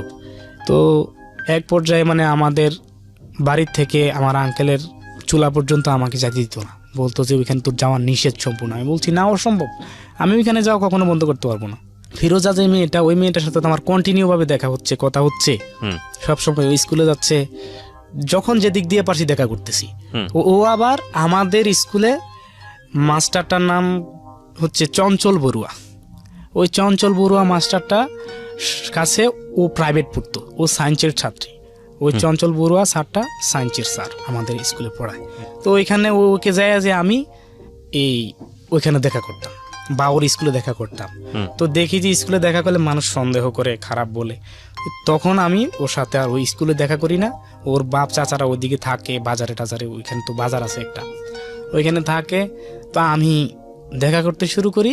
ওর বান্ধবীরে বলি যে ওরে একটু প্রাইভেটে আসতে কইবেন, প্রাইভেটে আসতে বললে আমি ওইখানে ওর সাথে দেখা করবো আসার জন্য। আচ্ছা। তো ওইখানে যাইতো, যাওয়ার পরে রাস্তায় যখন দেখতাম তখন কথা বলে আবার চলে আসতাম আমি। আমার আঙ্কেলের বউর কাছে আবার ওই কুলসুমের মা আসে, বলে যে এই কুদ্দুসের বউ, তোকে মানিক কারে, মানে ওদের গ্রামের ভাষাতে বলতেছে আর কি, যে তোকে মানিক কারে আমার মেয়ের সাথে দেখা করতে বলবি না, দেখা করতে নিষেধ করবি, এরকম ভাবে বলতেছে। তো উনি আবার রেগে গেছে যে মানিক আপনার মেয়ের সাথে কখন দেখা করে? ও তো সব সময় আমাদের এখানে থাকে, আমাদের এখানে কাজ করে, খাওয়া দাওয়া রাত্রে পর্যন্ত আমাদের এখানে থাকে, কখন যায় ও বাড়িতে ও আপনার মেয়ের সাথে দেখা করার জন্য? আপনি কি পাগল পাইছেন মানুষেরে? ওই তখনটাই বলতেছে, মানে ওনাকে উস্কাই দিচ্ছে যাতে আমাকে ওনারা ওনাদের কাছে না রাখে, আমার বাড়িতে পাঠাই দিলেই তো লোক দিয়ে আমাকে ধরে নিয়ে যাবে। আচ্ছা, এরকম ভাবে উস্কানি দিতেছে। তো উনি তো বুঝতে পারছে বিষয়টা, তো উনি আবার ওনার সাথে ঝগড়া লেগে গেছে। উনি কি করলো, বুদ্ধি করে ওনার বাপের বাড়িতে আমাকে পাঠাই দিল। তো ওই নানার বাড়িতে থেকে ও নানি বলতেছে, এখন কি করবি, আসছস বিপদে পড়ে আসছস, কি করবি এখন? এখন যে কোনো একটা কাজ তো করতে হইব। তো তখন রমজান ছিল, তখন আমাকে একটা দোকানে কাজ দেওয়া হলো, চাউলের দোকানে কাজ দেওয়া হলো। ওইখানে মাছের খাদ্য, মুরগির খাদ্য বিক্রি করে ওইখানে। তো ওইখানটায় আমি প্রায় 2 মাসের মতন ছিলাম। 2 মাস থেকে চলে আসি। আসার পরে ওই সময়টাতে আমাদের পাশের বাড়িতেই আরেকটা, ওই বাড়িতে আমি সবসময় কন্টিনিউ আসা যাওয়া করতাম। ওই বাড়ির একটা মহিলা ছিল, ওনার স্বামী ছিল না। তো ওনার সাথে আমি সবসময় কথাবার্তা বলতাম, ফোন নম্বরও ছিল এরকমভাবে। তো এক পর্যায়ে কথা বলতে বলতে একদিন মানে ওনা কেমন কথা বলে, আমি মানে তখন আমার মাথার ভিতরে মনে হয় শয়তানি বুদ্ধি চাপছে। চাপার পরে আমি কি করলাম, মানে ওনাকে বলতেছি যে এরকম এরকম। তো উনি আমাকে মানে বলতেছে যে এখন আয় আমার কাছে। রাতে তখন প্রায় 12টা বাজে, তখন আমাকে বলতেছে যে তুই আয় এখন। ওকে। তা আমি ওই জায়গায় গেলাম। ভদ্রমহিলা আপনাকে এমনিতেই বলছে নাকি আপনার দিক থেকেও এরকম আগে থেকেই কথাবার্তার মধ্যে এরকম কোনো ব্যাপার স্যাপার ছিল? ব্যাপার স্যাপার বলতে আমি তো মানে সবসময় ওনার দিকে মানে খারাপ দৃষ্টিতেই তাকাইতাম, কারণ যেহেতু ওনার স্বামী ছিল না, মানে ইন্টেনশনটা আপনার দিক থেকেই ছিল, আমার দিক থেকেই এবং আপনি ছিল সেই বলা সুযোগটা চলে। নিয়েছেন সেই somehow। সুযোগটা নিয়েছি বলতে মানে উনিও আমার প্রতি দুর্বল ছিল মনে হয়। তখন উনি আমাকে মানে সবসময় মানে একটা কথাবার্তা বলতো আর কি। তা আমি তখন ওই দিন প্রথম ওনার সাথে গেলাম। যাওয়ার পরে উনি যা করলো বিশ্বাস করবেন না স্যার, মানে একজন মানুষের কাছে একজন যখন চলে যায় তখন তো মানে আমি যতই শক্ত থাকি, উনি তো না, আপনি তো বিবাহিত। শক্ত থাকার জন্য এখানে যাননি, কারণ না। আপনার তো ইন্টেনশনই ছিল এই জিনিসটা। এটা তো আসলে তো যেহেতু দেখা গেছে ওই যে ওই কুলসুম নামের মেয়েটার সাথে রাত 12টা বাজে আমি যে দেখা করছি, তখন ওকে বলছি তুই সাইডে বসে থাক, আমার কাছে তুই আসবি না। কিন্তু এখানে আপনার সেই নৈতিকতাটা কাজ এখানে করে। আমার ওই নৈতিকতাটা ছিল না স্যার। আমি এই দিকটা থেকে আমি এখনো আমি নিজেকে বলি যে আমি কি করলাম। কত সালের ঘটনা এটা? এটা 2000 যখন 16 সাল তখন। ভদ্রমহিলা কি মানে কোনো সন্তানের মা ছিলেন? হ্যাঁ, সন্তানের মা ছিলেন। আচ্ছা, আর বিবাহিতা ছিলেন। বিবাহিত ছিলেন, অফকোর্স বিবাহিত ছিলেন, যে কারণে এই প্রশ্নটা করছি। এবং ওনার হাজবেন্ড দেশের বাইরে থাকতো। দেশের আপনার সঙ্গে বাইরে পরিচয়টা বলতে- হয় কিভাবে, আরেকবার যদি একটু স্পষ্ট করেন। ওনার সাথে পরিচয় হয়েছে আমার ওনাদের বাড়িতে যাইতাম সবসময়। কেন যেতেন? ওই কাজ আপনার কাম আত্মীয়? করতাম। আত্মীয়? আত্মীয় না, তাহলে? কাজ কাম করতাম আর কি। বাড়িতে ওদের বাড়িতে কাজ করতেন আপনি? হ্যাঁ, হ্যাঁ। তো সেই হিসেবে আপনার সঙ্গে পরিচয়। হচ্ছে। ওকে, তারপর? তো আমি ওই জীবনের সর্বপ্রথম এই ভুলটা, এই অপরাধটা ওনার সাথে করে ফেলছি। তারপরে একে একে ওনার সাথে আমি অনেকবার এরকম দেখা করি। আমি রেগুলার ওনাকে দেখা বলে করা আসছি। শুরু করেন? প্রায় সময় 2-3 দিন, একদিন 2 দিন পরে পরই, প্রতি সময় প্রায় সময় ওনার যখন বাড়িতে কেউ থাকতো না তখনও যাইতাম আমি। উনি ডাকতো বা আমি যাইতাম, ওনাকে আসতে বলতাম, বেশিরভাগ উনিই ডাকতো আমাকে। তো এইভাবে প্রায় 1 বছর চলতে লাগলো। 1 বছর চলার পরে আমি ঢাকা চলে আসলাম। তো আমি প্রায় 3 মাস থাকলাম এখানে। এখানে তেজগাঁও আসছি, পদ্মাপল্লী কোটরে তখন চাকরি করতাম। আচ্ছা। তো এখান থেকে আমি আবার ওই ছুটি নিয়ে চলে যেতাম বাড়িতে। ওই সময়টাতে যেয়ে ওনার সাথে এই কাজগুলো করতাম। 3 বার গেছি বাড়িতে, 3 বারেই এই কাজ করছি প্রায়। এখান থেকে তখন আমি ওনার মানে ইয়ের জন্য মানে ওনাকে বলি যে আমি তোমাকে বিয়ে করব, চলো। তো বলছে যে আপনার মাথা খারাপ হয়েছে, আপনি আমাকে বিয়ে করবেন? আমার একটা মেয়ে আছে, ছেলে আছে, মেয়ে ছেলে আছে, আমি আপনার সাথে কিভাবে বিয়ে বসি? আমারে বলতেছে যে আমি বলতেছি যে আপনার জীবনটা তো অন্ধকারে ঢাকা, আমি চাইছি যে আপনার জীবনটা আলোকিত হোক। আপনি আমার সাথে এই কাজটা করে ফেলছেন, এখন আমি আপনাকে বিয়ে করব, এছাড়া তো আমার মানে কোনো উপায় নাই, আমি তো এটা কন্ট্রোল করতে পারতেছি না। বলতেছে দেখেন আমি তো এটা কখনো আমি করতে পারবো না, আপনার জীবনটা আমি নষ্ট করতে পারবো না। ও তো রাজি না, রাজি না, রাজি না। তারপর আমি বাড়িতে চলে গেলাম চাকরি ছেড়ে। তো ওইখানে যে কাজে কর্মে লেগে গেলাম তামাক ক্ষেতের কাজে। তো আমি ওইখান থেকে কাজ শেষ করে প্রতিদিন সন্ধ্যা সমুদ্রের বাড়িতে প্রায় সময় চলে ওনার যেতাম। বাড়ি থেকে আর কেউ ছিল না আপনাকে সন্দেহ করার মতো? ছিল বলতে আমরা তো ওই কাজগুলো এভাবে করতাম না। আমি এটা কাজ I don't want to know your technique, আমি এগুলো জানারও প্রয়োজন নাই। বাট আপনি যেহেতু কনফেস করছেন সেই জায়গাটা থেকে বলছি যে একজন মানুষ, সে তো কারো না কারো দায়িত্বে ছিল, ওই বাড়িতে তো লোকজন কারো না কারো দায়িত্বে ছিল, মানে সামহাও আপনারা সুযোগটা নিয়েছেন আর কি। হ্যাঁ, হ্যাঁ, হ্যাঁ। ওনার মা বাবা ছিল। উনি নিজের বাবা মার বাড়িতে থাকতো, হ্যাঁ, হ্যাঁ। শ্বশুর বাড়িতে থাকতো না? না, না, আচ্ছা, ঠিক। শ্বশুর বাড়িতে বলেন থাকতো না। তারপর। তো ভদ্রমহিলার কোনো পরিচয় কিন্তু আমাদের অনুষ্ঠানে আপনাকে আমরা রিভিল করতে দিব না, আপনি আপনার জায়গা থেকে আপনার মতো করে হ্যাঁ, বলুন। ওনার সামাজিকতার সমস্যা হবে না, অফকোর্স সেটা আমরা চাইও না। হ্যাঁ, হ্যাঁ। তারপরে ওনার সাথে আমি এরকম কন্টিনিউ ভাবে প্রায় দিন।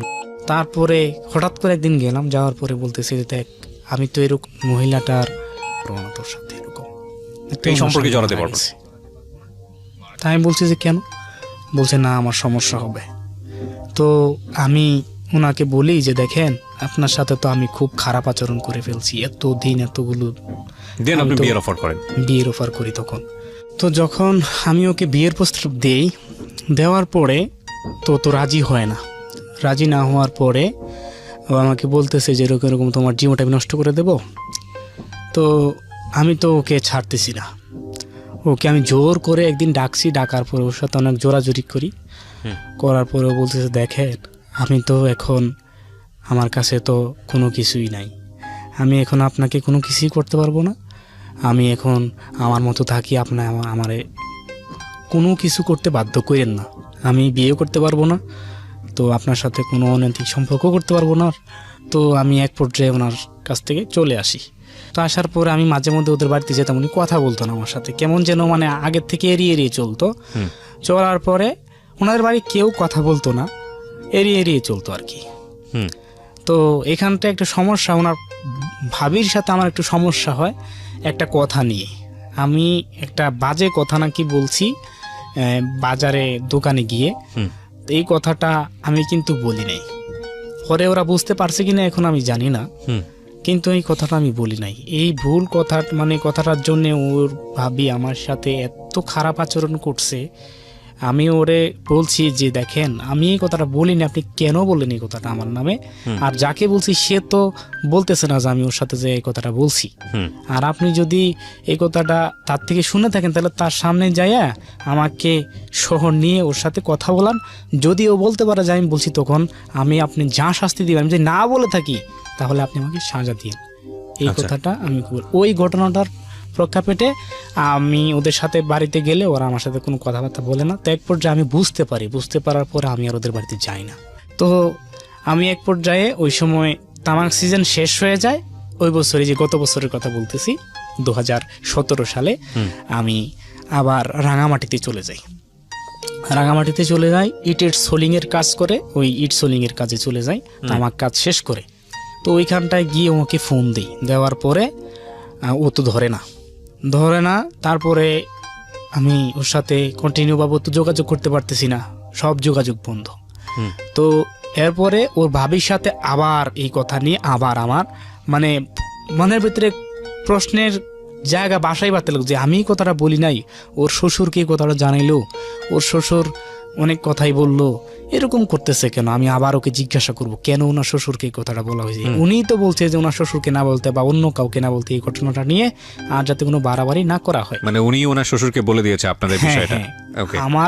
আমাদের বিষয়টা বলতে মানে ওনার সাথে যে আমার সাথে যে বাজে একটা কথা নিয়ে লাগছিল, আমি বাজারে যে কথাটা বলছিলাম ওই কথাটা। আচ্ছা। আমি বলছি এই কথাটা আপনি আমাকেই তো নিষেধ করলেন না বলার জন্য, তা আপনি কেন যাই বললেন আপনার শ্বশুরের কাছে?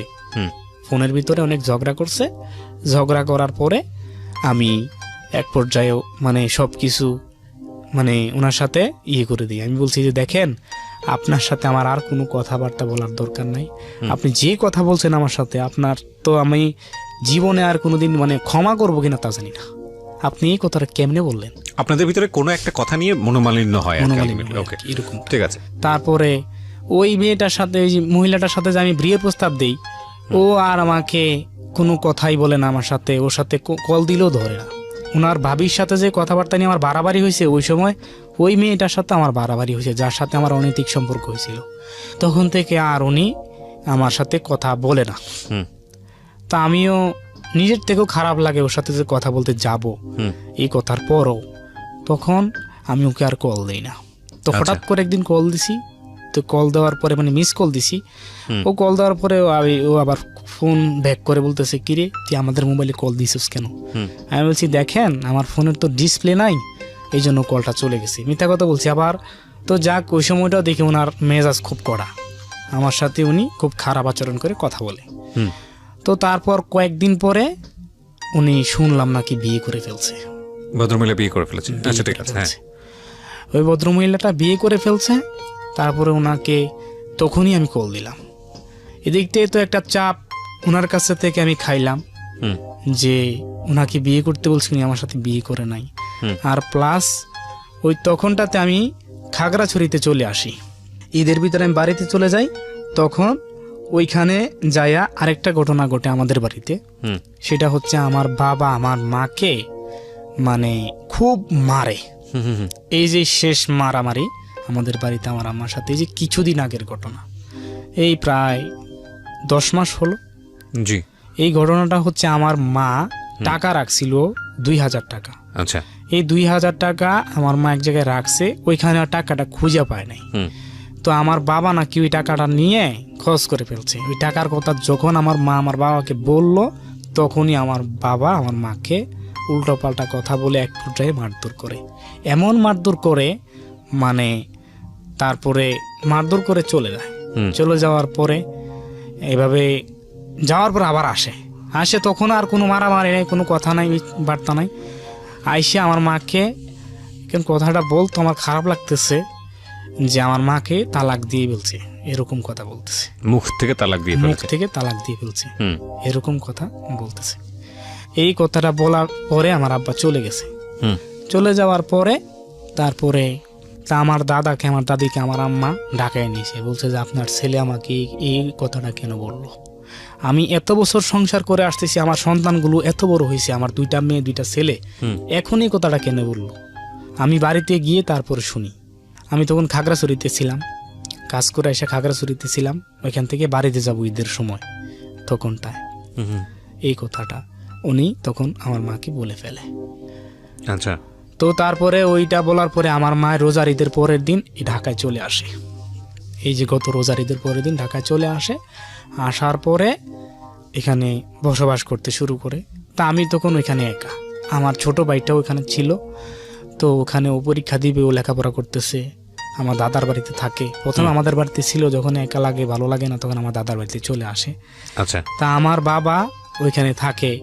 আমার বাবা আবার সাজেকে কাজ করতো। আচ্ছা। সাজেক নাম শুনছেন? সাজেক, হ্যাঁ, খাগড়াছড়ি সাজেক, রাঙামাটি সাজেক আমরা চিনি। হ্যাঁ। তো ওই জায়গায় কাজ করতো, ওইখানে আমার আব্বা কাজ করে থাকে, খায়। তো আমার আব্বা বাড়িতে আসে যখন, ওই আমার আম্মাকে দেখে না, তখন খারাপ লাগে আর কি আমার আব্বার কাছে। তো আবার রাঙামাটিও চলে গেছে, ওইখানে কাজ করে আবার আসে। তা আমি তখন খাগড়াছড়িতে কাজ করি। আচ্ছা। তো খাগড়াছড়িতে কাজ করি, এক পর্যায়ে তখন আমার আব্বা আমার আম্মার সাথে কথা বলে বলতেছে যে আমি ঢাকা চলে আসবো, এখন আমার কি করার। তা এখন আমি আমার আম্মারে বলতেছি, দেখো মা, আমাদের শরীয়তের দৃষ্টিতে কিন্তু এটা তালাক হয়ে গেছে। যখন মুখ দিয়ে বলে, এটা আপনি বলেছেন? হ্যাঁ আমি বলছি। আচ্ছা। এটা তো তালাক হয়ে গেছে, এখন তুমি আমার আব্বার সাথে আর সংসার করতে পারবো না। এটা কি আপনি কারোর সাথে যোগাযোগ করেই বলেছিলেন, নাকি নিজে থেকে যতটুকু জানেন সেখান থেকে বলেছেন? আমি যতটুকু জানি ততটুকুই বলছি। তারপরে আমি বিভিন্ন আলেমুলামা যতটুকু বলে আমি ততটুকু শুনে আমি বলছি যে এটা আপনার বাবা একবারই করেছে? হ্যাঁ, একবারই করেছে। তাহলে এটা তালাক হয়নি আমার যতটুকু মনে হয়, আমার জ্ঞান থেকে যেটা বুঝি আমি, এটা তালাক হয়নি। তারপরও আমি বারবার বলি আমাদের এই অনুষ্ঠানে এই ধরনের বিষয়ে, যে এইরকম ঘটনা রেগে মেগে যদি কেউ করে ফেলে, তাহলে ধর্মীয় বিধান অনুসারে কি, সেটা যদি আপনার 10টা মৌলবীর কাছে যেতে হয়, 10টা আলেমের কাছে যেতে হয়, যাবেন, 10 জন আলেমের পরামর্শ নেবেন, শুনবেন, তারপরে সিদ্ধান্ত নেবেন। তার আগ পর্যন্ত এই সিনেমাটিক ব্যাপার স্যাপার, সিনেমায় দেখেছেন, নাটকে দেখেছেন, বা আশেপাশের লোকজন কি বলে, এগুলো বলে সিদ্ধান্ত নেবেন না। কারণ আপনারা জেনে অবাক হবেন, আমাদের ধর্মে তালাক বিষয়টিকে, সূরা তালাক, যেটা আমরা যত জানি যে আল্লাহ পবিত্র কোরআন শরীফে একটা পুরা সূরাই অবতীর্ণ করেছেন, এবং তালাকের ব্যাপারে যেই নিয়মকানুন আছে আমাদের ধর্মে, সেটা এতটাই বিজ্ঞান সিদ্ধ, এতটাই মানে বৈজ্ঞানিক, যে এর চেয়ে সুন্দর আর কোনো কিছুই হতে পারে না। সুতরাং না জেনে না বুঝে আল্লাহর ওয়াস্তে যদি মুখ থেকে রাগ বশত বেরো হয়ে যায়, তাহলে আপনি হয়তো নিজে জানেন না, বেটার হচ্ছে নিজে পড়া। আজকাল ইউটিউবের যুগে নিজেরা এটা সার্চ করে পেতে পারেন, খুব চমৎকার চমৎকার ভিডিও আছে, চমৎকার চমৎকার এটার উপর বর্ণনা আছে ইউটিউবে এখন যে কেউই অ্যাক্সেস করে।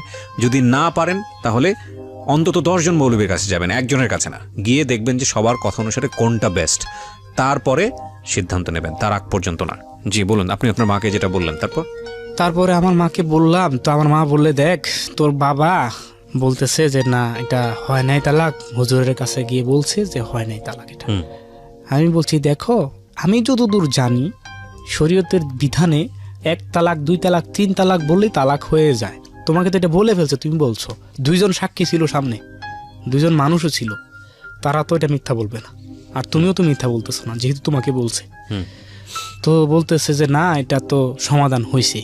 আমি বলছি আচ্ছা ঠিক আছে, এখন যদি আমি তোমাকে বলি যে তুমি আমার বাবার সাথে সংসার করতে পারবা না, তখন যদি ভবিষ্যতে তুমি কোনো বিপদে পড়ো বা আমার বাবা কোনো বিপদে পড়ে, তখন তো আমার দোষটা হবে যে আমার সন্তানের কারণে আমি আমার স্বামীর সংসার করতে পারলাম না। এই কথাটা বলার পরে আমি আমার আঙ্কেলের সাথেও যোগাযোগ করি, আমার আঙ্কেলের বউর সাথেও যোগাযোগ করি, বলছি যে এরকম এরকম। বলছে আচ্ছা ঠিক আছে, দেখ কি করে। তোর আব্বা আম্মা যখন থাকতে চাচ্ছে একসাথে, তুই মানা করবে কেন? তখন তো তোকে দোষারোপ করবে। আমি বলছি আচ্ছা ঠিক আছে, আপনাদের কথাটা অনেক মূল্যবান, আমি রাখি আপনার কথাটা। তারপরে আমার বাবাকে বললাম যে আচ্ছা ঠিক আছে আসতে পারে। তখন আমার বাবার সাথে আমি কথা বলি না, আমি তখন ওই বাইরে থাকি, কাজ করি। আমি এবছর মানে 1 বিঘা জমি নিয়েছিলাম। আমাদের একটা টাকাও কোনো জায়গায় কারো কাছ থেকে ধার দেয় না, কিছুই নেই। এবছর যদি আমরা মন দিয়ে মানে জমিগুলো আবাদ করতে পারতাম জমিটা, তাহলে মোটামুটি আমাদের একটু অভাবটা দূর হইতো। আমরা যদি ওখানে থাইকে যদি করতে পারতাম এটা, আমি যদি ওখানে থাইকা প্রায় লাখখানিক টাকা ধরে রাখতে পারতাম। কারণ আমার তো আজে বাজে কোনো খরচ নাই বা কোনো ঋণ নিয়ে আমি এটা করতেছি না, আমি নিজের টাকা দিয়ে করতেছি। তো আমি আমার আম্মাকে বললাম যে এরকম এরকম আম্মা, আমি তো জমি টমি রাখছি, তো এখন কি করার? কয় ঠিক আছে চাষবাস কর, সমস্যা কি। তো এদিকটা দিয়ে আবার ওই ফিরোজার সাথেও তো আমি অনেক ঘনিষ্ঠতা হয়ে যাচ্ছে। ও বলতেছে যে আমি আপনাকে বিয়ে করার কথা বললাম, আপনি কি আমার বিয়ে করবেন না? আমি বলছি হ্যাঁ করবো, তো আমাকে একটু সময় দিতে হবে। তো আমি একটু কিছু করি, আমার তো কিছুই নাই, আমি তো কোনো কাজ কামও করি না, আমি তো রাই না খাওয়ামো কি। আমি মাত্র এই কয়েকটা এই জায়গার ভিতরে আমি আমি কিছু করতে পারতেছি, আমার নাই ভালো একটা ঘর, আমি কিছুই করতে পারবো না, তো রাই না। এভাবে আমি ওরে বললে সান্ত্বনা দিচ্ছি আর কি। আমি বলছি সময় দে আমাকে সময় দে, আমি দেখি ভাইবা কি করা যায়। তো বলছে আচ্ছা ঠিক আছে। তো যখন আমি একটু পিছনে যেতে চাচ্ছি, যে আমি যখন ওই ঢাকায় চলে আসলাম, ওই যে ওই মহিলাটার সাথে যে আমার সম্পর্ক হয়েছিল যখন অনৈতিকভাবে, ওই মহিলাটার সাথে যখন সম্পর্ক হয়েছিল, যখন ঢাকায় চলে আসছি, ফিরোজ আমাকে বারবার কল দিত, রাত নাই দিন নাই, ও মনে ঘুমাইতো না রাতের 2টা নাই 3টা না, আমি ডিউটি করতেছি, দেখা গেছে কাজ করতেছি, তখন আমাকে ফোন দিত। দেওয়ার পরে বলতেছে যে এরকম এরকম আপনি আমার বিয়ে করবেন না, এই করবেন না, সেই করবেন না, আমরা তো আমাকে তো ফাঁকিবাজের মতন চলে গেলেন, আপনি আমাকে ভুলেও গেলেন না যে আপনি ঢাকা যাচ্ছেন। আমি বলছি দেখ আমি হঠাৎ করে আসছি, তোর তো বইলে আসার সময় পাইলাম না। ও বলতেছে যে দেখেন আপনার প্রতি আমার বিশ্বাস আছে, আপনি যে ফিরে আসবেন আমি জানি, কিন্তু আপনি আমাকে বিয়ে করবেন কিনা বলেন, আপনি তো আমাকে ফাঁকি দিয়ে চলে গেলেন, আপনি আমার বিয়ে করবেন না দেখে চলে গেলেন। আমি দেখ আমি কয়েকটা মাস এখানে আসি, মানুষ নিজের পায়ে দাঁড়াইতে হলে কত কিছুই করে, কত জায়গায় যায়, বিদেশ পর্যন্ত যায়। আমি এভাবে ওকে সান্ত্বনা দিই। সান্ত্বনা দেওয়ার পরে ওই যে আমি আবার দেশে ফিরে যাই। তো তারপরে যখন আমি খাগড়াছড়িতে চলে আসি, তখন এই কোরবানি ঈদ আসতেছে, তখন আমি একা একা ওইখানে কাজ করি। তো আমার একটা ফ্রেন্ড, আমরা ছোট থেকেই স্কুলে একসাথে পড়তাম, মাঝখানে যখন আমি মাটিরাঙ্গায় চলে গেছিলাম তখন 2 বছর ওর সাথে পড়াশোনা করতে পারি নাই। তো আবার 8 থেকে এসে ওর সাথে পড়তেছি, তো কন্টিনিউ আমার সাথে পড়ালেখা করে। আমাদের গ্রামে আমরা 2টা ছেলেই খুব গরিব, এবং আমরা খুব থেকেই লেখাপড়া করি, নিজের টাকা ইনকাম করে যেই টাকা আসে বাপ মার থেকে তো যা পায় ওরা তো তা দিচ্ছে, এইরকমভাবে লেখাপড়া করি। আসলে এখনকার সময়ে বাবা মা সন্তানদেরকে কিন্তু চায় লেখাপড়া করাতে। যারা দরিদ্র ফ্যামিলি আছেন, যাদের ইচ্ছা আছে যে আমার সন্তানকে আমি লেখাপড়া করাবো, তারা কিন্তু চায়, যত দূর পারে দেয়, কিন্তু তারা কখনো চায় না যে আমার সন্তানটা লেখাপড়া না করুক।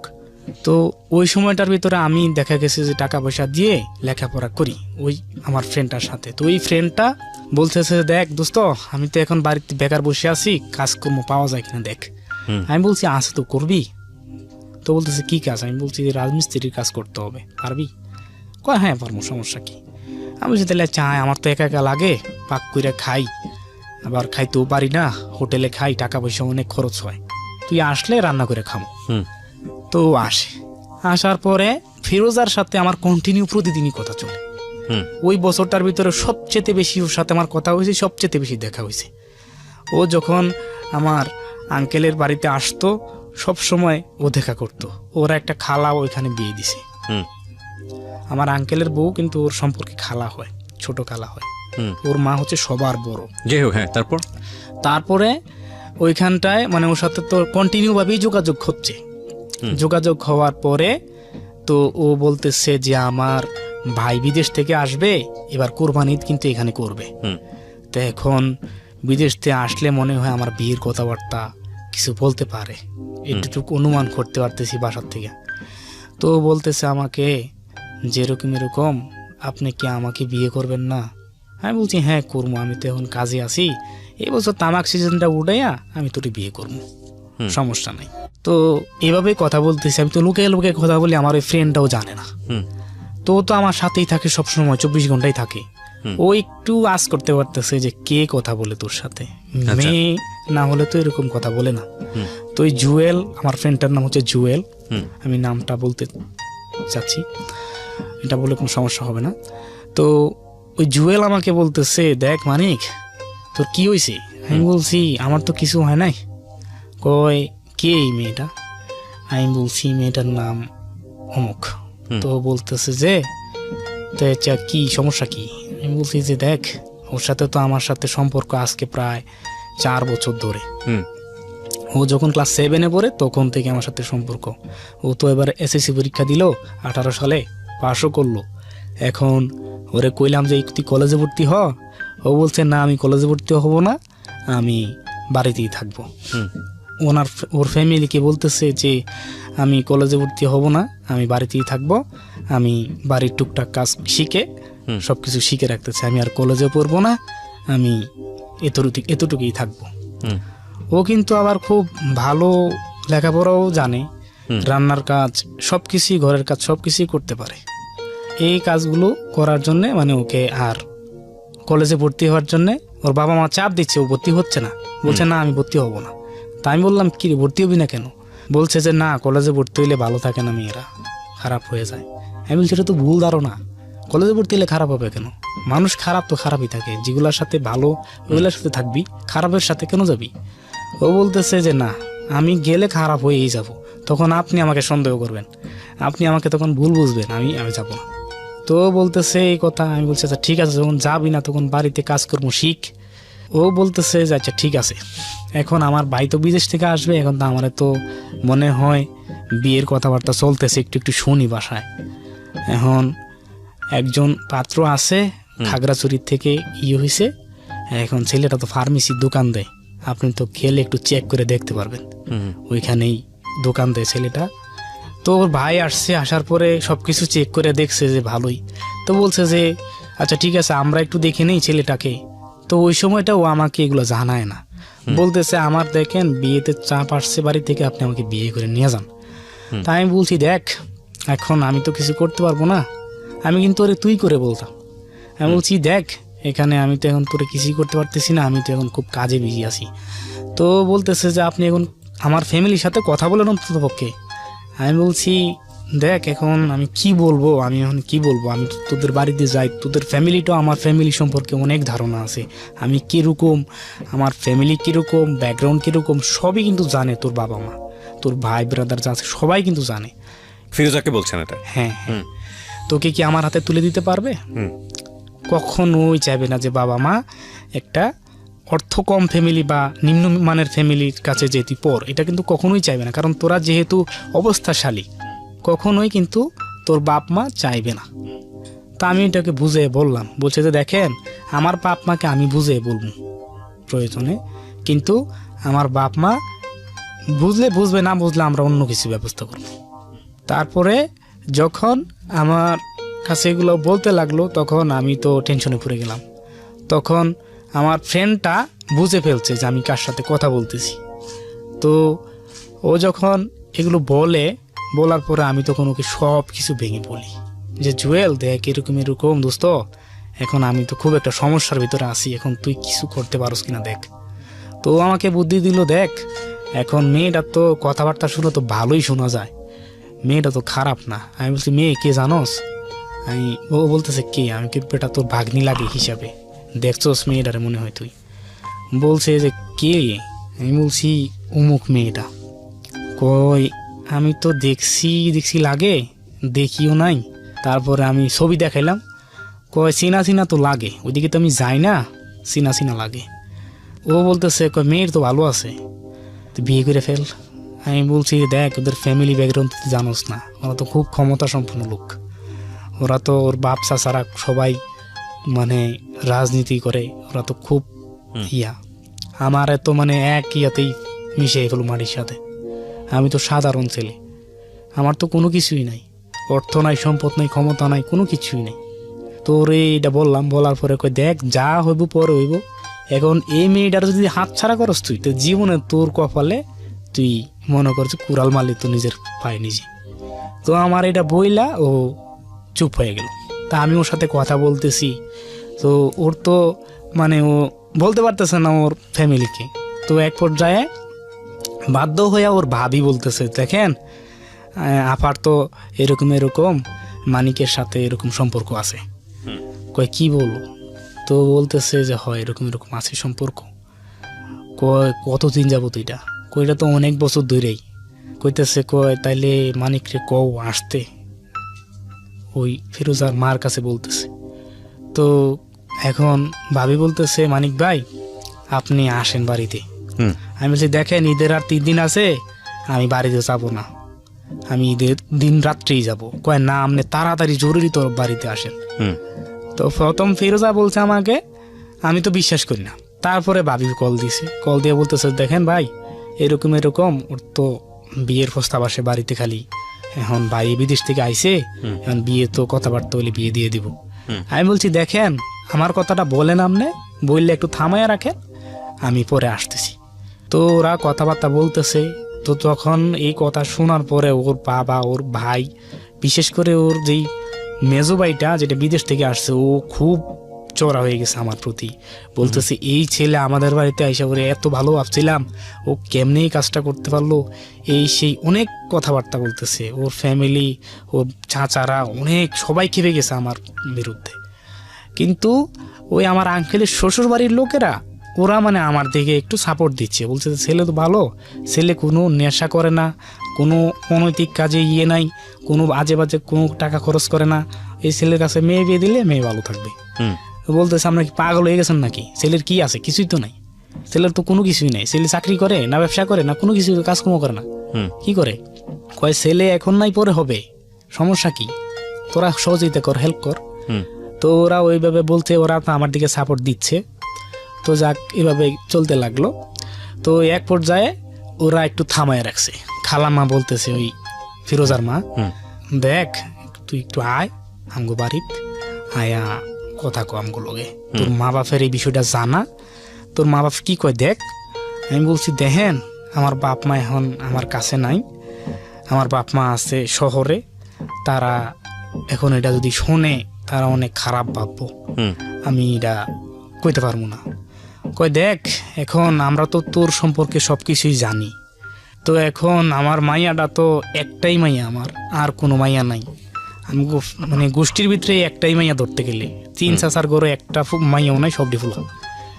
এখন কইতেছে যে তুই আয়, ও তো কান্নাকাটি শুরু করে দিয়েছে। আমি বলছি যে না দেখেন আমি বিয়ে করতে পারবো না, এখন আমি আপনার মেয়েরে বিয়ে করে নিয়ে গেলে এখন আমি কই রাখবো।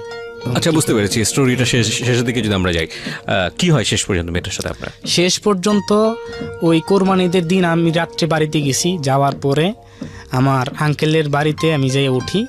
ওঠার পরে ওইখান থেকে আমার আঙ্কেলের বউ আবার আমার আঙ্কেলের শ্বশুর বাড়িতে চলে গেছে, ওনার শরীরটা অসুস্থ ছিল, উনি ওইখানে চলে যায়। যাওয়ার পরে আমি ঈদের দিন সকালে আমি ওইখানে চলে যাই। আপনি মেয়েটাকে বিয়ে করতে পেরেছেন না পারেননি? মেয়েটাকে বিয়ে করতে পারেননি। মেয়েটার সাথে আপনার স্টিল সম্পর্ক আছে না নাই? এখন টোটালি ওর সাথে আমার কোনো যোগাযোগ নাই, বন্ধ। ও বিশ্বাস করবেন না স্যার, আমি যখন ঈদের দিন ওদের বাড়িতে গেছি, যাওয়ার পরে মেয়েটা দেখি মানে চুল মুখ লাউলানো, কোনো মানে ইয়ে নাই, আমাকে দেখে শুধু কাঁদতেছে। শেষ পর্যন্ত আমার মানে মেয়েটা নিজেও চায় যে আপনাকে বিয়ে করতে, কিন্তু আপনার ফ্যামিলি ব্যাকগ্রাউন্ডের কারণে মূলত শেষ পর্যন্ত বিয়েটা হয়নি। শেষ পর্যন্ত বিয়েটা হয়। আপনি আজকে সিক্রেটসে এসে এই যে আপনার পুরো লাইফের স্টোরি সিনপসিসটা এখানে বললেন, এবং এখানে মোটা দাগে ভুল বলতে একটাই, কেন বললেন আমাকে শুধু একটু বলেন তো। দেখেন এই যে এই সময়টার ভেতরে আমরা যেই এখন বসবাস করছি, এই সময়টার ভিতরে আমার মতন যুবক যারা, আমার মতন যুবক না শুধু, এই যে আমরা যে পুরুষ মানুষ যারা এই সমাজের ভিতরে বসবাস করি, হয়তো বা এই ঘটনাগুলো ফ্ল্যাশ হয় না, আমারটাও ফ্ল্যাশ হয় নাই, কিন্তু যখন আমরা পৃথিবীতে থাকবো না তখন কিন্তু এই বিচারগুলো আল্লাহর দরবারে হবে, সৃষ্টিকর্তার দরবারে কিন্তু হবে, এগুলো কিন্তু ফ্ল্যাশ হয় না। এই ভুলগুলো ধর্মীয় বিষয়টা আপনি যেটা বলছেন সেটা ঠিক আছে, কিন্তু আপনি আমাকে আপনার নিজের বিবেক বোধের জায়গাটা থেকে যদি বলেন যে আপনার ভিতরে খারাপ লাগাটা কোথায়, আপনার ব্যক্তিগত খারাপ লাগাটা কোথায়? আমার ব্যক্তিগত খারাপ লাগা হচ্ছে আমি যে এই মহিলাটার সাথে এরকম অনৈতিক কাজগুলো করলাম, এটা তো অনেক বড় অপরাধ, সামাজিকভাবে অপরাধ, রাষ্ট্রীয়ভাবে অপরাধ, ধর্ম দিক দিয়ে অপরাধ, এটা অনেক বড় অপরাধ। এটার জন্য আমার মানে অনেক খারাপ লাগলো। আমি রাত্রে যখন আপনি কখনো ঘুমাই, চেষ্টা করেছেন নিজেকে, যখন ওনার সঙ্গে জড়িয়েছিলেন এই ধরনের সম্পর্কে, তারপরে আপনি নিজেকে চেষ্টা করেছেন যে না এইবারই শেষের পরে আমি আর জড়াবো না, এরকম কি কখনো হয়েছে, নাকি যখন সম্পর্কে ছিলেন তখন পুরোপুরি মজে ছিলেন সম্পর্কে একবারে যেটা বলে? তখন এই মোজেই ছিলাম ধরতে গেলে আর কি। ওকে, এবং এই সম্পর্কটা কি শুধুই ওনার সঙ্গে হয়েছে, নাকি এটার পরবর্তীতে আপনাকে ব্যক্তি জীবনে অন্যরকম একটা জগতে নিয়ে না গেছে? না, অন্যরকম জগতে আমি আর যাইতে পারি নাই। ঠিক আর আছে, যাবো আমি না। বরং বিষয়টিকে একটা সেলফ রিয়েলাইজেশনের জায়গা থেকে যদি বলি, যে এটা একটা বড় ধরনের ভুল আপনি করেছেন, জি এবং এই ভুলটা থেকে আপনার একটা বলা যেতে পারে একটা মূল্যবোধ তৈরি হয়েছে যে না এটা একটা ভুল। আমি আমার জায়গা থেকে বিষয়টাকে আপনাকে ব্যক্তিগতভাবে মূল্যায়ন করছি না, আমি বরং বিষয়টাকে এভাবে দেখি যে প্রত্যেকটা মানুষই, প্রতিটা মানুষ, আমরা তো আসলে মহামানব নই, না, এবং আমাদের প্রত্যেকের জীবনেই কম বেশি ভুল আছে, কম বেশি অপরাধ আছে। আপনি, আমি, যারা শুনছেন তারা সবার জীবনে আছে। আমি বরং বিষয়টি কিভাবে দেখতে চাই যে কোনো ভুল করেই বা কোনো অপরাধ করেই আসলে পার পাওয়ার কোনো সুযোগ নেই। জি একটা হচ্ছে যে রাষ্ট্রীয় কাঠামোর জায়গা থেকে আপনি যদি বলেন হ্যাঁ সেখানে তো একটা বিচারের ব্যবস্থা আছেই, জি কিন্তু তার চেয়েও বড় ধরনের বিচার হচ্ছে হলো সেলফ রিয়েলাইজেশন, নিজের ভেতরের উপলব্ধিটা। জি একটা কথা আছে না যে কেউ হয়তো জানে না অপরাধ করেছেন আপনি, কিন্তু আপনি নিজে জানেন নিজের ভেতরে ভেতরে আপনি কষ্ট পাচ্ছেন, নিজের ভেতরে ভেতরে আপনার কনফিডেন্টটা লো হয়ে যাচ্ছে। এটা খুব গুরুত্বপূর্ণ একটা বিচার, এবং শাস্তির জায়গা এটা একেবারেই সার্বজনীন। কিন্তু সবচাইতে গুরুত্বপূর্ণ যে বিষয়টা সেটা হচ্ছে অ্যাকসেপ্টেন্স। অনেক সময় আমরা একজন মানুষ ভুল করে ফেললে, আমি সবসময় সিক্রেটস এই কথাগুলো বলি যে একজন মানুষ ভুল করে ফেললে বা অপরাধ করে ফেললে আমরা তাকে খুব সহজে আর অ্যাকসেপ্ট করতে চাই না। এই যে অ্যাকসেপ্ট না করাটা, সেটা ভয়ানক রকমের একটা ব্যাধি, এবং আমি মনে করি এটা আমাদের একটা সংকীর্ণতা। দেখুন, মানুষ যতদিন পর্যন্ত বেঁচে আছে, যতদিন পর্যন্ত বেঁচে আছে, শেষ নিঃশ্বাস যতদিন পর্যন্ত, ততদিন পর্যন্ত ওই মানুষটার মধ্যে সম্ভাবনা আছে। পৃথিবীতে এরকম অনেক মনীষী আছেন, পৃথিবীতে অনেক জ্ঞানী মানুষ আছেন যারা সারা দুনিয়ার উপর ইম্প্যাক্ট তৈরি করেছেন, কিন্তু তাদের একটা জীবন ভয়ানক রকমের ভাবে অপরাধ ছিল, ভয়ানক রকমভাবে ভুল ছিল। আমি হাজারটা এক্সাম্পল দিতে পারবো। তো এই জিনিসগুলো নিয়ে আমাদের আসলে খুব বেশি এতটাই বেশি লেভেল আপ করা উচিত না, এতটাই বেশি অডিট করা উচিত না, যাতে করে ওই মানুষটির সারা জীবনে ভালো হওয়ার সম্ভাবনাটা বন্ধ হয়ে যায়।